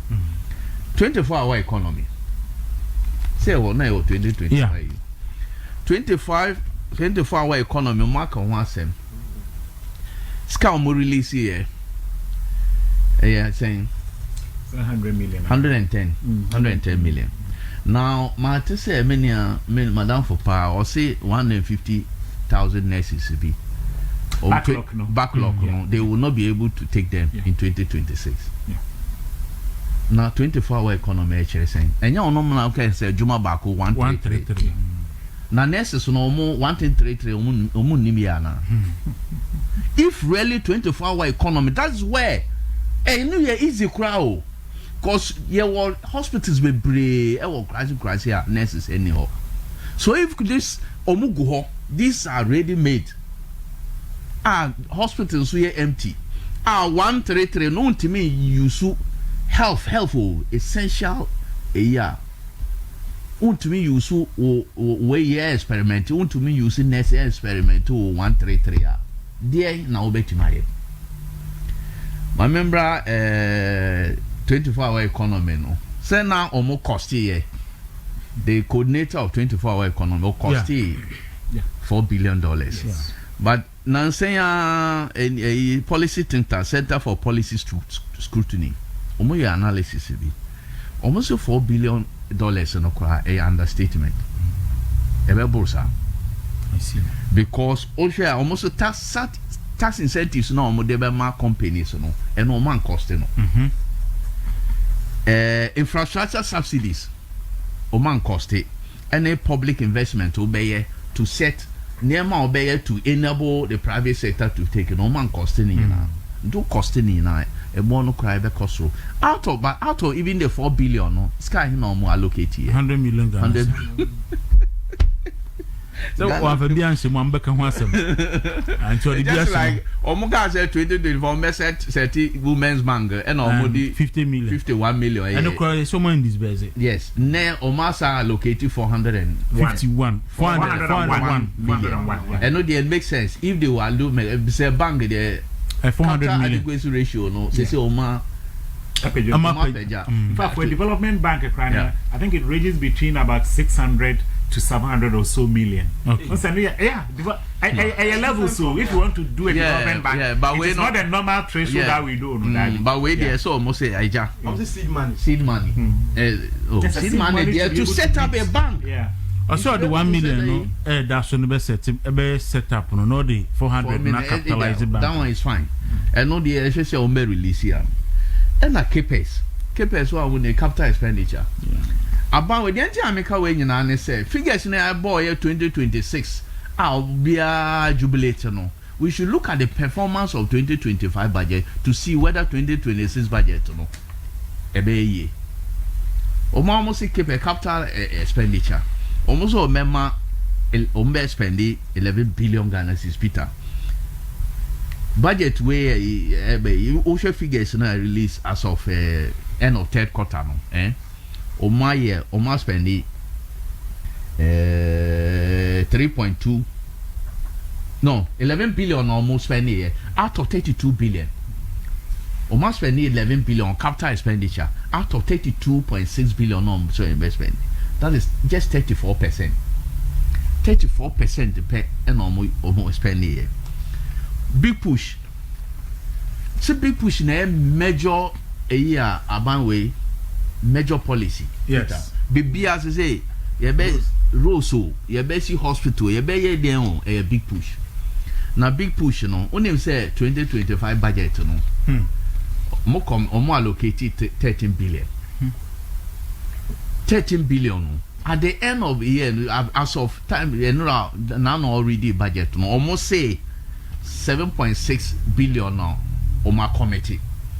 Commitment simply means say me economists, but my understanding is say scabia at least I know they are or more say we there yeah the bet yeah the bema so yeah my yes commitment I say on commitment basis 9.7 billion Oma committee no that is out of the Oma budget 13 billion no more allocated no meanwhile 13 billion no it was just a fraction because that was equivalent of $800 million out of $10 billion now almost only a big push. Now you have allocated only 13 billion in your first year, and even that on our committee only 7.6 billion. You can see the shortfall. Now in 2026 budget, almost say budget say now committee they are allocating 30 billion Ghana cedis to big push. If you add 2025 and 2026, it means a total allocation 43 billion. Peter, 43 billion out of 100 billion. You find say CD near 10 Ghana cedis. You find say Apple. You find say exchange rate 10 cedi. It means 100 billion in the 4 years. No, it will be 100 billion. Now, out of 2 years out here, you are committing 43 billion. 43 million. 43 billion. Okay. Big push, 100 billion. Okay. For if you even take exchange rate of just 10 cedis, and almost say big push in here $10 billion. And I'm saying that if you work it out, it is 100 billion within the years. 100 billion. And I was first 2 years, you are committing. You are allocating 43 billion. Then you capital expenditure now almost say convert rebranding. One idea. It is a revolving money now. Yes. Committing because they are pushing all into their big push. Apart from this, Omanga said they have given contracts. So they are awarding contracts under big push 63 billion. $63 billion. Meanwhile, our allocation cry 43 billion. Kind of. Now short for 20 billion. Is it really true say 63 billion contracts will be awarded or have been awarded? when your own budgetary allocation cry 43 billion. Anyway, me economists, and so kasa economists are kasa na OSHA expenditure omoye me san who you know say government expenditure in total fell by 14.1%. Expenditure omoye OSHA expenditure omoye, you know, because of commitment in amount it fell by 14 point. If you have a budget, our total expenditure falling by 14%. Dog you know the amount. It means that one man yema bebre. When I say me Scar mobile boy any neomon be no, I am not sure. Say 2026 budget Dawuro. Neomon be boy no, based on their performance in 2025. I'm not sure. Say the omo boy on betimaye. But me I'm hoping say. What does that be free upper waist? John Drama man mama kokati sort from I think from Techima to Wa. Also kokati another from Wa to move up to getting to Navrango. The bumper says a big push, you know. Obetimi awia ma. Na oko kroma na emira mama. E no de me bumper is on betimi but good luck to all of us. Meda sebusia Alhaji Awudu Alhaji Kwesi Nyamayo Ora Awudu Mahama and Martin Kan, managing editor for the Custodian newspaper, and Peter Ankama, and so a deputy managing editor for mobile. So we are GTech phone too. Dabi, but me ana me can say me allergy no any proper. Me ana me can wa ha. Mobile don't do any he say me. Say me you so can say obi o person oboa me. So much say mama inaugurate President Mama His Excellency inaugurate Hajj board. It's a feed there say Peter this can obi Peter. Okay, una can so the seed money. Peter seed money na so 1,000 better say seed money. I was Dr. Frank Barnum, economist and then lecturer Gimpa. Non kron aba pansema adunu enum. Your topics na carry doors, but budget no hianti. You spending much time on the budget. You was says nipa esi ekope soja dia emaiwa insia ahwere omunkwa sad. Rab born so yagina tuma Chief Justice na honorable Kenneth Japan. And so they all call it on majority account for say they should reject a minority tribes. Now didn't know memuna minority majority mom hukwaima minority for ihuna. And Ubi San who say, they shall from Christian Muslim. I feel they do majority minority. You nim baby be honest. But does it really matter? Say we do your mind so a majority and a minority and enya asem we bi na safma afokan ne biribi atwam a ho ba asem biribi na na nti ne nyina aka menim Dr. Bano ebre se wo de won che wo ho obre na ya so okay nti ende ma me hya so ho na emu ni apeso fa bia no na ye monitor ne ko ani we de budget men ka bebi ka wo sa wo fa 2025 budget na ukọ appendix 4A na okay no omo in Chichirimu under Office of Government Machinery. Na ye will be an Office of Research Department. Allocate goods and services. Yes. Any capex, capital expenditure, 20 million. Goods and services 50 million. A total of 70 million. Ye dema sa office no. Ubefa 2026 budget na. Now we call appendix 4A. Sir, Office of Research Department was a development. I disappear. Yamvan Jobi. Any hobby. But me share market of Fosuku actually, mammy. The patron. Honestly, 78. The patron. Is here Office of Government Communication. You man 78 million. A year 2025. A year 8 million for goods and 70 million for capital expenditure. But this year, we also trick ourselves. I now understand the 70 million for capital expenditure. Now, over a year 2026, this time around, you money 50 million for capital expenditure, and you money 8 million for air goods and services, and you money 23 million Ghana cedis. We are set up. ebi shebim.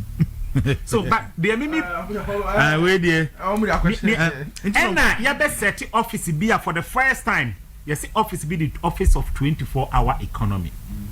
I know you're different from the secretariat. Where the presidency minim sani actually so as a secretariat no and over here as a presidency and no Monday no office of 24-hour economy. I never come a TB. You allocated 70 million cedis. And the amount for goods and services, 20 million for capital expenditure, so 90 million. 90 million for office of 24. Ipamuchu, sa 24-hour economy na to date. Aya abandon point to be made with the policy document or the year juma. Seed money in power so munya no de juma mkasa 4 billion ye de 110. E dear faso dear na Ghana free 24-hour economy going into the second year of the NDC government here. Ya term taxpayers money of 90 million Ghana cedis. E dear massa office me tell say me dream. In fact, I never come so am tie and say you say yeah procurement professionals. The main of procurement authority no a value for money. Yes. But I'm your budget to say you be set up another office a value for money office. And I was like, so what will be the purpose of and I said the objective of the creation of the public procurement authority. Yes, you be set up a value for money office. Now I say, hey, are you? And Chebun say because on you be an authority. You be value for money authority. Duplication of portfolios. Enti doc me da say we you know dey better touch on this speaking na in some year okay me say obody ehne dey ehne one former recruit o mako nya kwanhia eno na mekana okay the two na can me jam and Peter no I think they are in the better position to do justice to those issues mate Dawuro eya asefem na eya reho say abanya ono ankasa as part of the campaign or catch Ghana for say na ehukure hia mpo say police and say security agencies won recruitment forms for beton ya Ghana for sika or buy ono aton oni yes slots na ye mete say the mete na me boa me pramucho mon correct me yes slots na yes 6,000 slots yes 4,000 and one more forms of how many 60,000 60,000 for slot. It is a 10% of the total value sale, and no any year they ma as slots. Wosu na wosu advocating yes, and can wumpo in here and better forms for those who want to serve Ghana. Form no me to say Peter is almost on 350 me wa. Yes, 350. 200. Okay. E be mo dia report say this is the same abaya. Was share Ghana from 200 so more ton 12 million Ghana cedis forms and they couldn't even almost resist for who here for na muni adwuma na you say MPP aban too more than to say more call ebe screening free no any day na me nyama wa yete na ebi moko train on national services so mo aduan kroma sorry Ghana fire services you so mo aduan kroma for Ghana o ma na ntwe mo aduan ka ntimi de me nyama wa. Now when you know the settings and packaging as some you catch the Ghana for menti. Say dear ye nimu na nimu ana aduano ye nso kane ya hwene nimu anajo. Papa wa bada ye nimu sania wote. A Ghana for enti ye no mo call so no mo to abama NDC aban.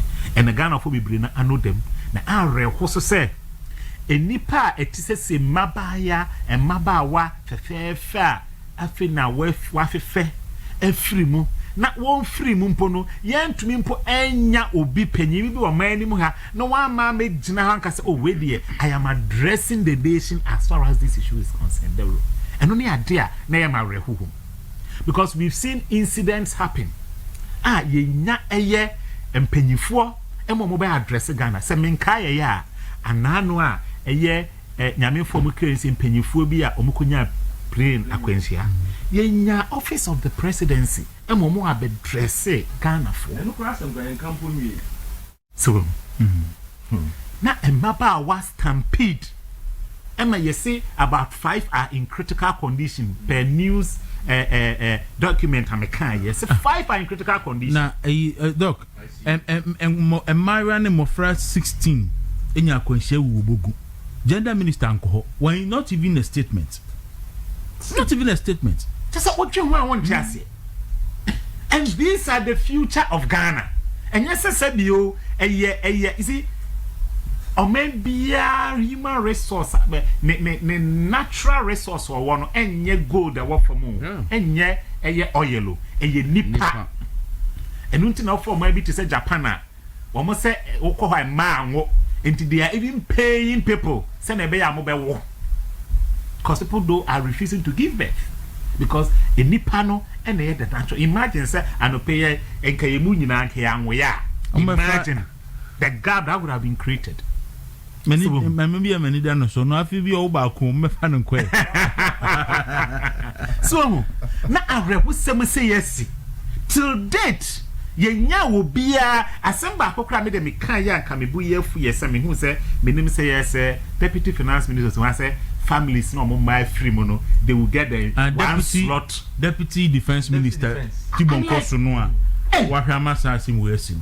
As some Cassia says, my mouth for sure more this year, Tessa, a Bumia University graduate, or Mamma, no Papa to Musama show, Mamma, a Bimu Crabba committee, so ye more bank, be GT Bank of Monfantami, CBG, and also Enna, or your banco, and then a commerce obey your student in Opeso, or no so corner try. The only sensible thing for you to say is, you have money family, one slot. I mean, how insensitive can we be? So me say you win elections near your power we are. Let you be demigods. Now if you put the guy Professor Patrick Lumumba said what we should know is there is no wisdom in the ballot box. It will be a corny a top man no be a year and no chess we hunu nyansa. What do you mean? I mean how? How can you say that we will give them once? No, you see, that person no can't say no. Say you maybe a so resign, Broja Jenfi. Unless as Deputy Defense Minister. No one on the kind. Let's talk about now resign. Yes. In fact, that was my sentiment. Say, look, this guy should resign. Broja Jenfi's resignation, no money adjoin. I didn't hear. About me, menka. That would Sir. And my buy a woman Kumasan so yes be si okra me be to me hospital 5 he pray. Not 5 are still in critical condition e be see ne nim obu faith. Now the only thing for you to come out and tell us and say ye be my families in slot. Now be there will say sa family no for be an maame and papa baba ko peno no and o ma hwere no. How sensible is this? It woman is slaughter na the banner we wu what say what the channel ya bedu this stage what say sika on what say bre what creating big vacuum o massa slot na sa vacuum na failure na it is a sign ya Canada and yen koso ne yankum Ghana for say we ane ya ka say family no ya mu obia slot into military and ya mu obia BBC you say yanse bi and I say governance no has been reduced to the barest minimum in this country. As I said, Jesus and I see a bone crew as in crow governance and a year who will crew me Hanamusi. Obia near the position, Yamano. She said, as any see near say Greater Accra regional minister, some wine. Anna, where wine? No, Mammy be. I am back. Pussy gun, Mammy be, say, debe no mo ko honti o mi refi asem no ka bibi nyama esono maame na parliamentarian sa maame Greater Accra regional minister ne die on kan nyansa asem da oh sa maame no o ye loose talker. I read that and I was like, come on, sa maame no asem sia also ba nya school papa ko pe classes man asem sia me ya oni ntino. Yes, intina page for say nyiran kran ne muntu to nkran. Enti ya wa asem bia ebia nanka bia obetumi akon.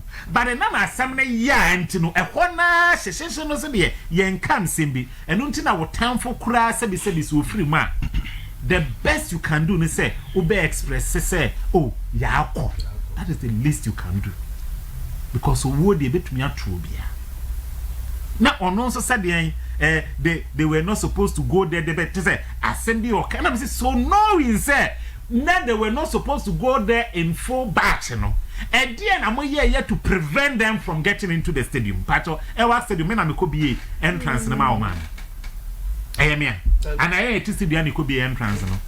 And yet the state institutions are they are responsible for Ewa stadium no could be.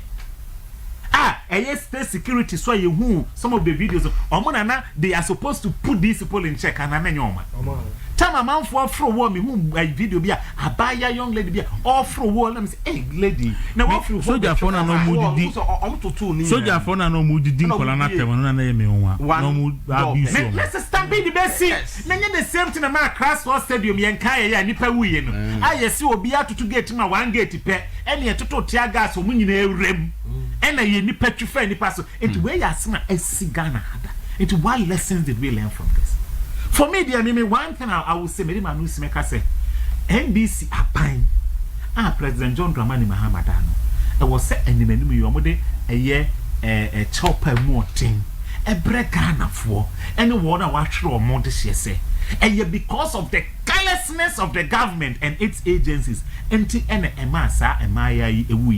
is data it could easily have been presented there medase anopai obi she ayimami say as NDC John Mahama eba bembre bia tanya Black Wednesdays in your first Black Wednesday I think some 2012 around 7th November Muka Malcolm disaster no Emma nipa bugu eden bugu nipa so abachimota me nipa wuye.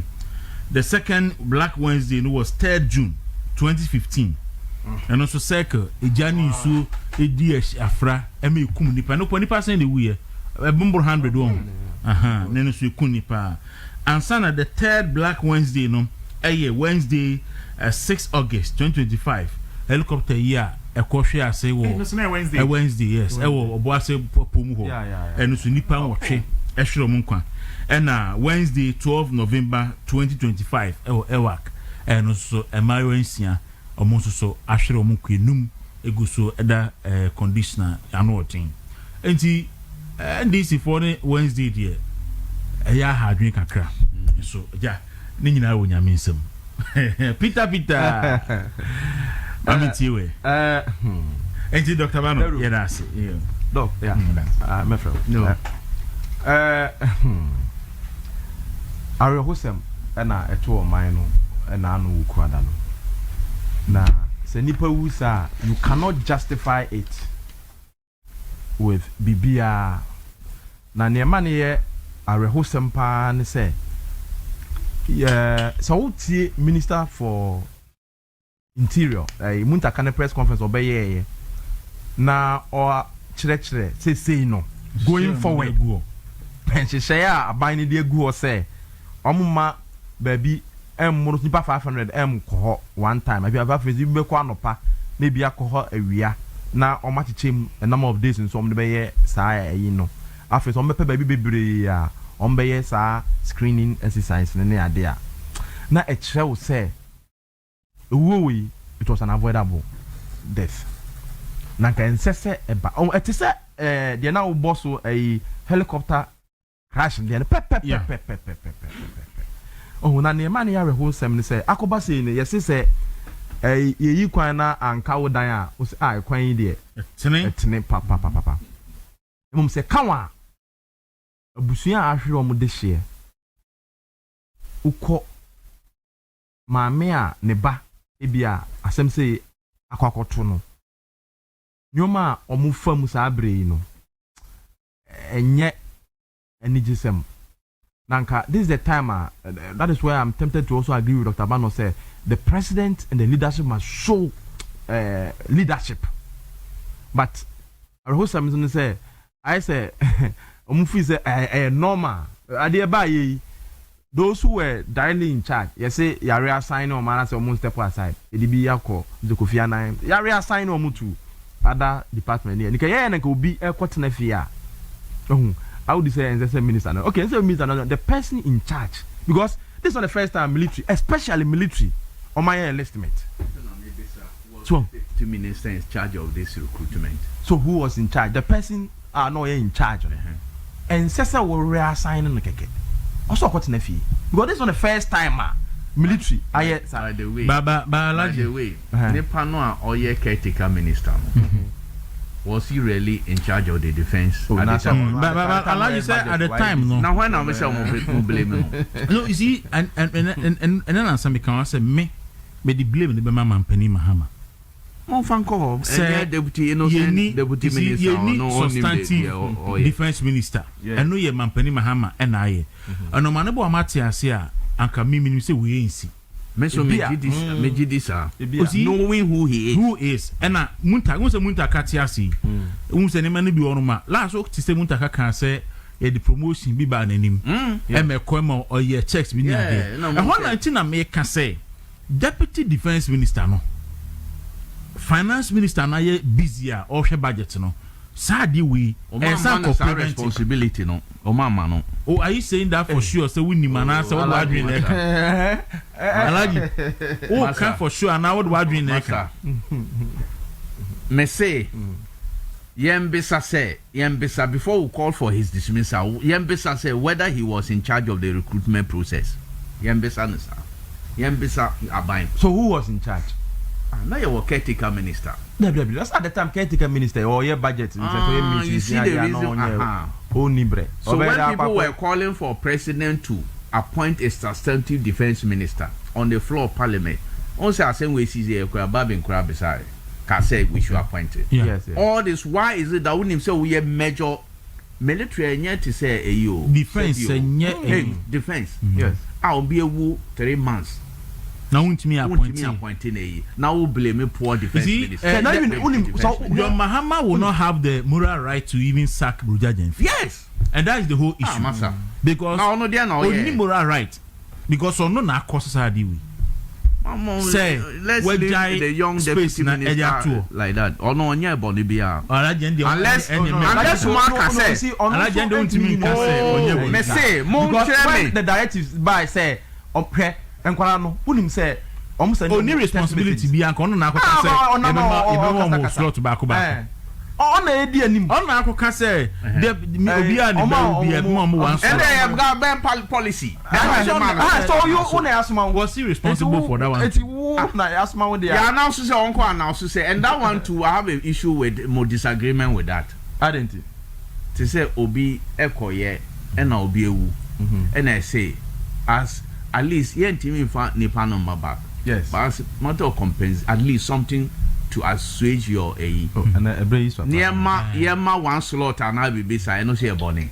Mohammed said Dawuro, can you imagine in someone called Sam George who could do a black one and somebody in Quebec can Sakasasi we see and no Mohammed me know ya dream papa share me final point say branding on the Nkofungo twe a omko wuye yoni Mr. President Mahama odomane de enen so omane wuye no oya disappointed omane ne oma wuye so wo hwe ekwan fa so a sa nkofo no eko wuye a ebi mu aka se ebi anka asojafo na President Mahama ma ba ya no omo eko fie nke na ebi mu ewo ho a nke man sa of course abai bia ba sojafo maybe 1 or 2 bi eko fie but osha am say this time no it's unprecedented. Say the generals ne army a year or Makofie no. De bibi kakra aba military ho. And I said no and your monko and your bibi kakra o bibi kese. That's why I'm saying don't put your this on the poor deputy minister. Peter and your monko na the decision no so the poor deputy minister don't mean who free mo. And the ko ba na ka yesi soldier for do you know why? Do you know why our constitution, deputy minister, where deputy minister cannot have to act? Metewase bati. Anka ko baye. Ene sa soldier for. Omako ebibi na ese o man ni ye meji $100 million a. Ka bojaje fo be yin hu afiri mu se onka wana. No o ko mention. No the government ebia for some reasons bi. Yes. A soldier for aye bibi ana ye bo man na baso so soldier for ade o man ye nti bi e mo $10 billion ka deputy minister no ko be yin hu so ka ba mo no ba our responsibility say na no asante him our responsibility asante him awu a okwa yi wa hu soldier for na twa no hu esi yes na asama bade a so obi a hu asante soldier for na chief mesi bro Muhammad asama o kan ye no senka asem we to Oman at the time MPP wa Bema. Kabati sama babies with sharp TV nyina enim so. Even helicopter politicize it. Jai, share. So share the report now on the bar. Helicopter no man can say obi na e acid any name. Yes. In fact, the same do you okay do you as na mesre ene regional no only the regional minister ni nyina they spoke play no omo the bomb bushi mu blast. But Peter, you see, you raise a very important point about school placement. The same thing happened. Yeah. Because of say best hands never and the same way no best hands never in fact one of the issues is obia and say top hierarchy na you free mono was one of me make us say contributed to even inspecting the plane and a helicopter and crash here. Yeah. Because if you look at some of the issues you are raising, it means that due diligence, due diligence. Check, Tio. Okay, Mr. President Mahama, Omanibomo, Ebia, Openasem, near the home. But so far, he's not done enough for the 8 now. So, Ekoba, Yetchi Muse, and this Vobeka, MPP4, now be the asset, Manahene. And before na pese plane blasting ni ma no mini sem bebre ya no mo say bi mada apaluku no mo sin ken ko chinu krampo aso wa kan sem bia ense so kan ne hu sem bebre no abana ko ye hwehwemu wie no mo de report ne bae no the helicopter report you know mbati in page 21 ti de mo kan say na Kumasi the weather no na tie and that there was heavy clouds sitting just 600 meters, blah blah. Only Accra and Kumasi aerodrome weather information were available into Ufrea called Boase. Aerodrome that is a directional location, baby Oko. Now Oko no plane Ikono and heli no Oko. Now the information are not available to the plane. Any man no more no more share. Ayo Boase. No, Kumasi baby all kono or was not to play Nicoy. But all na uko say would the be possible. Aye. They are about a year bay. Na boy and ye papa ye. As a year, papa ye. Ah, okay. I also so be one. No, na on heaven. Another we are done Peter Touch. O say obia be so ko heaven na ye bo we are na but we onye we pacho. Matias Majatum. Ne papa Uapa we are ye ba ye. Na so na ebo abai. Na baby awuko no unim baby awuko because kai to aso a in paper I will say there was no information on the weather along the flight route available to the pilot. Tio na baby em wan kra ye pay 24 say the aircraft on the day of the flight even though it was declared say na airway well you know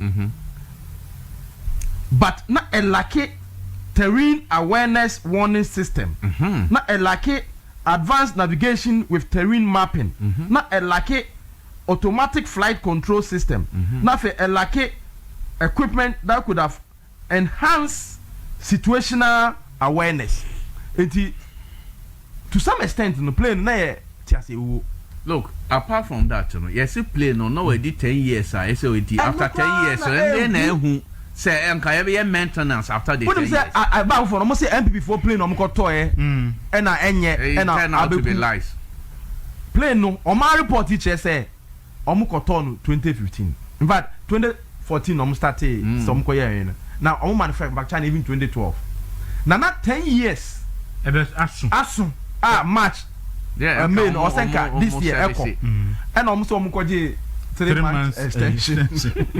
Not 3 months is about August 18th. August 6th now. Can you imagine? I did obey mention a uko J extension man yet to say Bako. Why wouldn't you say Ukai? Uka tie. What do you two quiet blast it? And now I go catch a organizer say, oh dear, mammy combra. Mammy come Jenny. Break pad agree. Now I can say, oh, no, I can mechanics. Mammy fan come out. Mammy fan come out. Now a boss was such. Peter Mamiti Alaji Ninya can deal with other issues. Alaji on the plain issue, on the recruitment issue. Recruitment in India, same no more argument on responsibility. May say the backstops military high command say a serious country they should be answering to Ghanaians by now why the thing happen. Have you seen any serious statement from military high command why this thing happen? Oh yeah, well, public affairs na issue statement. Said then. Oh, say nipa who was responsible? Now recruitment, why na recruitment? Say police here. Police here or more their last nano uti baby. In fact, to be fair to Dampare, even though some of us disagreed with the last minute, maybe and nothing about police, no. And of course, yeah. So police here recruitment. Do you know police recruitment? A doors to change soldier for there. The numbers. Or more year last year. Oti say OBT crack cano. May cousin be or call me cousin ba. He was part of a year also Kobe. Say crowd war zone. Ewo Boku area hono. Conflict zone, sorry. Ewo Boku area. See yeah. What they did was that my chips so obia ni day obeba. Yeah, we say 1,000 say uba this day. The following day say sana police here no. Last recruitment military yeah no last year no what is assassin we see here. Why have they moved away? Military high command hierarchy. Why have they moved away from police and used last year to do the recruitment? New people are in charge. There was an indication. Exactly. There was an earlier indication. Say that Fiamma Pobe can say the 25-year recruitment age, you know. Yes. Extending to 35. And when you say NDC for any person who do for a shim. Yes. Nana Ghana card na expose you age, you know. Nti no mu push say yenye extension. Sir. And me no, me can say Alaji Ade say hwemu ye. It could crack be say enipa na ekogu ho no. Enye the right people ana so mo kobai omo say ye invite you omo through omo apply. Oba he kra na NDC for soldiers ya from say momra na first day no ayem famo na munko because it because say wo kwa now wo apply ye ma day out be ba meboa. So how come say you say the 20,000 mu nyina kogu ho one day? How come? Na omka so mu nyina so mra 6 no. How come? Na mko amatu 2 gates ni mu nyina. How come? 8 asana mu bie gate. It was no mabre. I call it for proper investigation. So me can say changes now many opinion mama yeah was sorrow no. Me reset no or reset maybe he needs another reset to reset the reset because they see there last year they fair fine nipa efficiency. Why did you move new hierarchy no? Why they move away from this? But mama call bema ogohwe omkra wa ya o say in the past no ye recruitment grandpa in the dark MP we need to say this is the first time open. Can you imagine? Look, me ma ebusianfo yako oma very young me Peter Muni me started me I have very young kids. I was show ba febra obre me say wa show ba san at least even up to SS na say wa sorry efifi ano pa say o pejuma na obeti say wewu. Can you imagine the impact on the family, the immediate family? And yet people are talking as if they are not bothered about these days. And man say another Black Wednesday. One say plane crash and also say Amukai and say Wednesday. DNC. Dear crowd. Share the reports in the Mokaka. And say no one as my can. Play in I vet in the MPP in some. But I'm going to call vetting of the Chief Justice and MPP presidential. So, but you bet free or not free. Back MPP on. Sir Honorable Ken is calling on the majority tribe to reject the minority tribe. Majority tribe in any day. I'll say account for. Do you know the population account population in Ghana? Do you know by 2021 how population census mean check here 45% account population. Granted say all accounts were to vote for account candidate. In a national election, all accounts were non accounts. Meba So or say young voting minority no or canon. The account dominate account no canon. Account population in this country is 45%. Account population no 45%, Peter. Yeah, the 45% winning election of Ghana. NHS ebsebio ebinumu kasa ya na omayi no omukasa no adwune nkwechire. If you are calling for this yen majority tribe of ethnic group eno ani akano Ghana because we are kani. If you are talking of minority ethnic groups, it includes the North, it includes the Gans, it includes the Volta region, it includes Peter. What names are the minority? Oh yes. But we can say no one susukrano or a minority. The tribe no a minority within their accounts. So if you are saying, yeah. Saying what's the percentage of our sin in the account population? Me we no kasabia ma delegates omuntie and I mean say MPP delegates omuntie sa kasawe. Oko ka say Eastern region go no Eastern region. Where the me patron me ba yenua Prince Pra. Okay. Emma me update bi I don't know say na say me bond. Maybe I say Air Commodore Thomas ni Phil Okan, Director General Human Resource, and Colonel Matthew Kwesi Suka, Director of Personnel Administration, have been asked to step aside.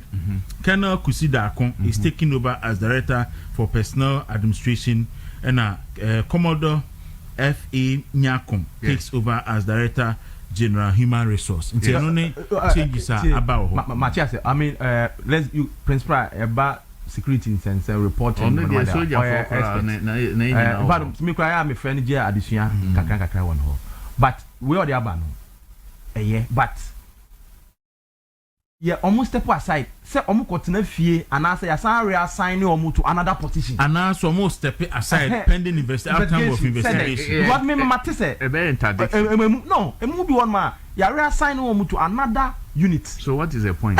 Principal come again, Mr. On because say almost step aside pending outcome of investigation. Because say so far yanti say abani yenhwemu bia. Me say so ma commission investigation within the military. And so mo dey ombeye but also abani na nkasa nso. Esa we na obi kan gujeto no ka ba na okujeto aye etinu sen yes yente full probe by partisan by partisan probe into this whonious ne are who is the parliament is a kasakra yes man before e ma ma monga come and you where they call listen parliament you go now I could say Mr. Banking sector cleanup you cry na aban no ayenhwemu awie ana case ni wo court Speaker Bagin Bekache say Obeti committee yes Obeti otie I think that committee na Joseph for say usune chairman omotie ena lawyer to BOG the actual Frank Yenya Penny Esankuma or not Frank Davis okay no choma mo say so enya mo we dey so omotie mo di Joseph for say usune asem say act or mine no parliament is not interested in going into it David oh there na menga MPP asem one now MPP so the principal ya twen MPP say the American Dawuro meaning say MPP delegates say bio omunim de omope omunim niama ebe ma omo ato aba on 31st January 2021 so Sanka say obi the a friend say Eastern region Eastern region go no Eastern region I say Eastern go Eastern come no and North go North come and also no nti yeah for be from central say sometimes when you talk every say o kasa chia o ma nyansa ni o mutimu sometimes sa na ebi no mo dwen say o kasa pe nobody will analyze in a kasa no na Eastern region so of your central region Eastern region ni central region it was side man enye Southern Ghana and then no why you know who say Southern Ghana Eastern region and Southern Ghana no different But when you go to northern Ghana, no, Savannah and the northeast here the same. Utiemi ye. Mitiepa. Say what southern Ghana. Yes. Eastern region say what southern Ghana. Yes. Your friend saying central region say what southern Ghana. So eastern region say eastern region ba say a southern Ghana. Yes. So eastern region there no person from eastern region but central region bet him ba. Say ni na southern Ghana. But okay northern Ghana different party poll where different political parties. Now so because President Mahama oye northern no Baumia so is a northern Baumia must not come. Meanwhile Baumia Dr. Baumia fi northeast. John Mama fi President Mama fi Savannah. Why do you think that listeners or delegates will listen to this? Say when it comes to northern Ghana there you not separate the regions. What you say? About southern Ghana there you are able to separate eastern from central region. Delegates no if he allow even that I didn't know one can say I can't go I can't come you know correct.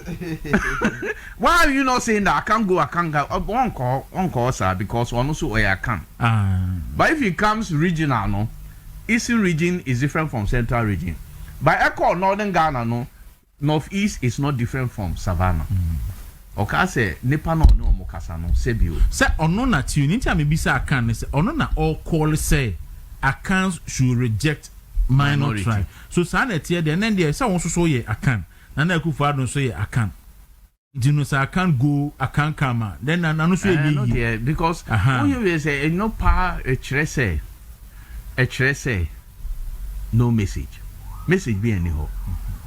Sabio Peter say most of my research now I'm for a year no any I'm say research no be here mugo.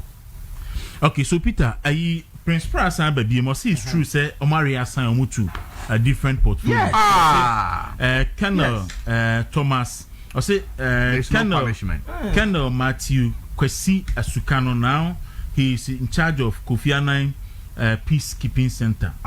And no, the Thomas ni Phil Okai and so Director General Planning and Plans and Planning at the General Headquarters. Hey, Oko planning. Only pana went to recruit Why do you planning my man be here, you know? Nipa 4,000. I feel the one they planning for the whole armed forces. Hey, Egana you was semu Peter. Eh? Only panel went to planning and recruiting nipa 4,000. Yeah, no, Director Plans and Planning at the General Headquarters. Hey, the whole armed forces, Ghana forces. Low. This country, wait, until me message, you know, say be no message asan. Say regret to say pot belly scrub me so say me checking me belly. So yeah message you know look I've always said who your campaigner kanyama o candidate beti maye ama party any abine any Ghana for nyina. That should be your message. We should stop this ethnicity. We should stop this na me say Dr. Baumia for you or north. Meanwhile you can't say you mboni pa homo yes adian mano. Meanwhile one kasa we candidate no wo na we yes adian ma. So who will they believe? They may bompa say campaign way it will be done in an atmosphere of decency. No be so that delegates will be able to judge obi or adwimpa. And I was welcome. I come with you to say in Fipa Lanche Martin and Crow for year and Akufo Addo 2008-2012.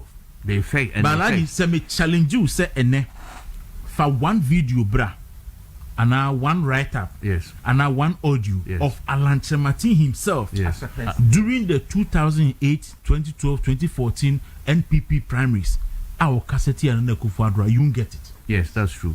You get it. That's true. But you all day a year course. Yes. But in the case of Honorable Kennedy Japan, he himself is only the attacker conveyor on a lead attacker.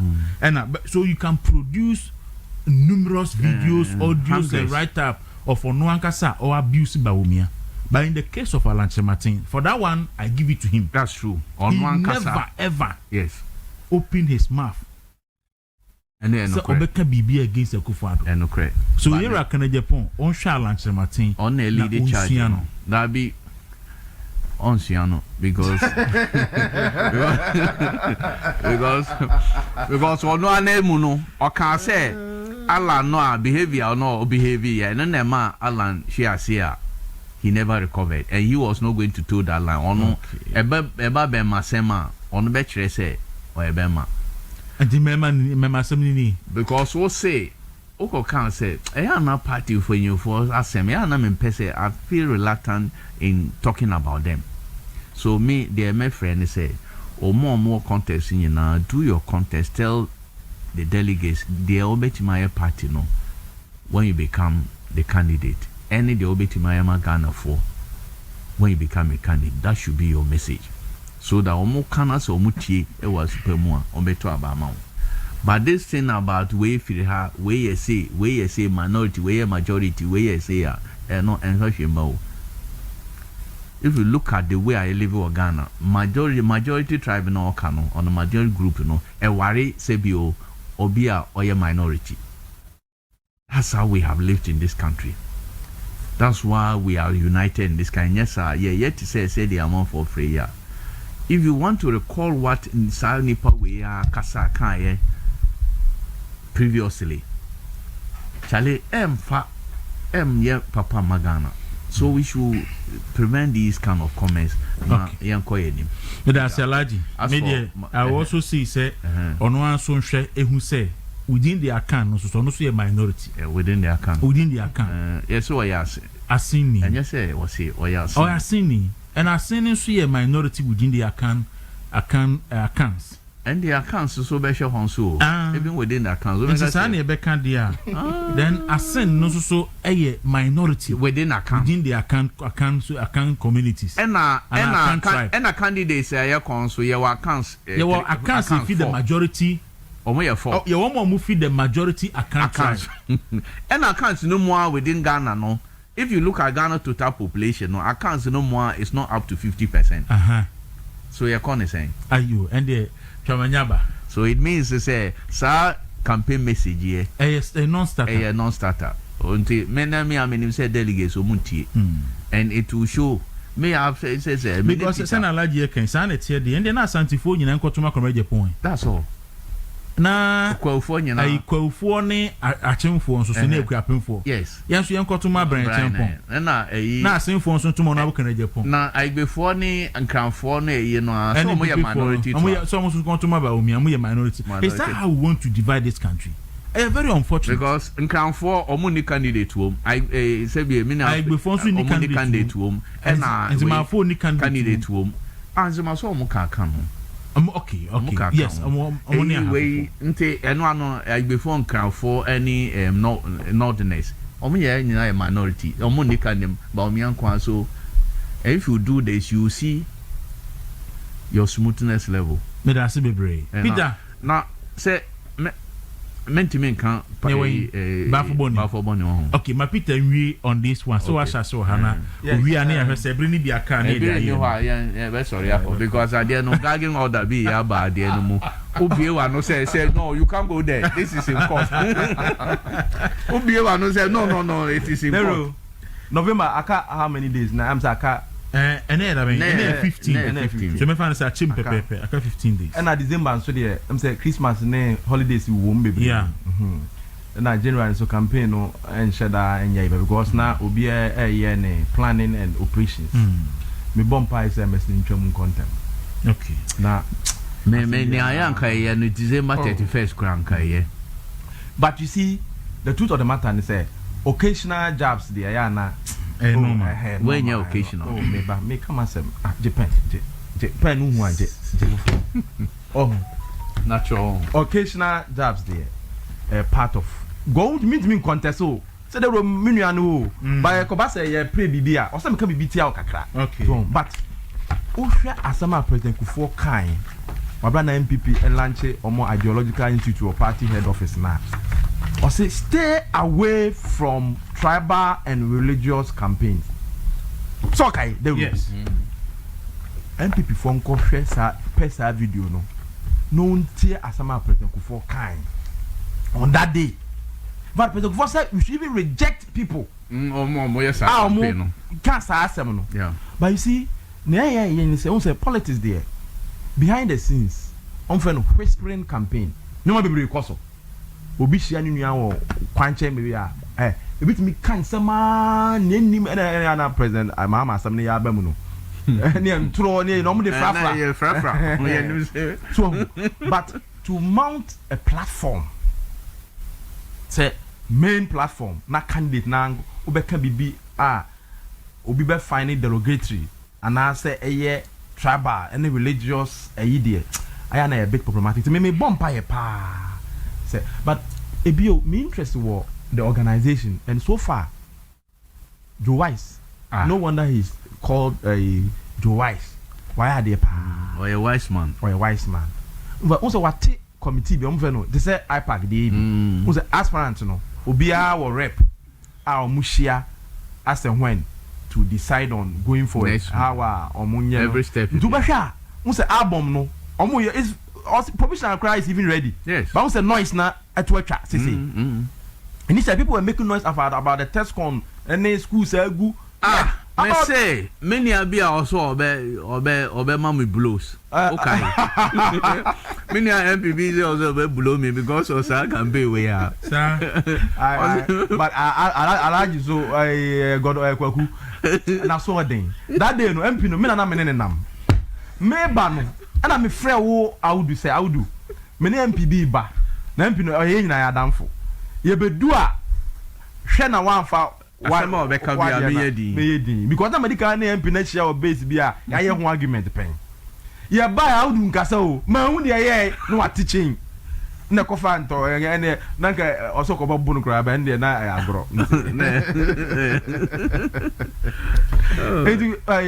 said me into ono ne nam okita no the achre me e wo parliament say one way na anka DMB dim no almost smuggle on your test ko ni bia na almost and I maybe sound say school ben and nipa no a almost smuggle also because the new constitution has specified yes say test president exactly and coordinate the argument in the schools now almost in schools ni be egu son catch but of course say even schools na egu crampo na who compiler it should be there yes na muina because who compile no all the schools what database muina na compile yeah exactly so and they have reps but it is up to the to decide where school in be yes you need test con you hope you you need say then you correct all those mistakes near there and so far I'm saying say through the intervention and I say Joe Wise ne committee a what say aspirant no be anfa ni nanam si mra no munya bibia mfa no say yisi iPad omuye no omuhia as when no all those they there ba ho ni nyina because me won hia me pa the album register na ye de beto ama no say no mom problematic and outcome no be ye but say no ye so far omagia to me enche say by next month be certify na a month to time or so no obia benya ne copy that settles it and the campaign here you need we dey munya because say the president Kufuor kan no omo yes no they will be rejected. All right. Madam Asi, I'm say ebre na sunti ye de besi ho. Oh yeah. Na ya but you see nya okapita nya okan nyina no sanka ni maybe say tribalism yi. E yo na bokan na chitafu bi na e kan. Eno it's not a said the MP we can ya we say agro because oya den ankrofo beka yes me presidential candidate in the back Ephraim ni CC no money make am see me the baby me I believe in consistency so nya dey me movie from DMB akoba bia timbisa ne se no no a what say by free DMB a public announcement say me support how would people you feel? take you Because nobody will take me serious but near meet me a catcher and say tribalism no umunyai because yes m1 maybe because I only make kasakra trying to get me to join them to say they are heavy on tribalism and I told them say yes they are to work it won't work and it will go back it will go and come back to affect the party so what's a man pusini one obi a man pusini nti on sem fata so be the part ni mu a wo a we akani no sie yima wa obeka ko kache ni nua da gomba ni so meto abama ana igbeni obeka kache ni nua da gat ni so nto abama ana igbeni ana nkrani ana konkonbani so no nto abama we don't do that. Enti me da se for Alaji Awudu Mahama Alaji ne dia kaya no fanche be mana komeka na fi enya kwan afre na Alaji ne na IFF enti oye managing editor for the Custodian newspaper Peter Ankoma deputy managing editor for the Daily Dispatch Mote Dr. Frank Bano enso so enka no pay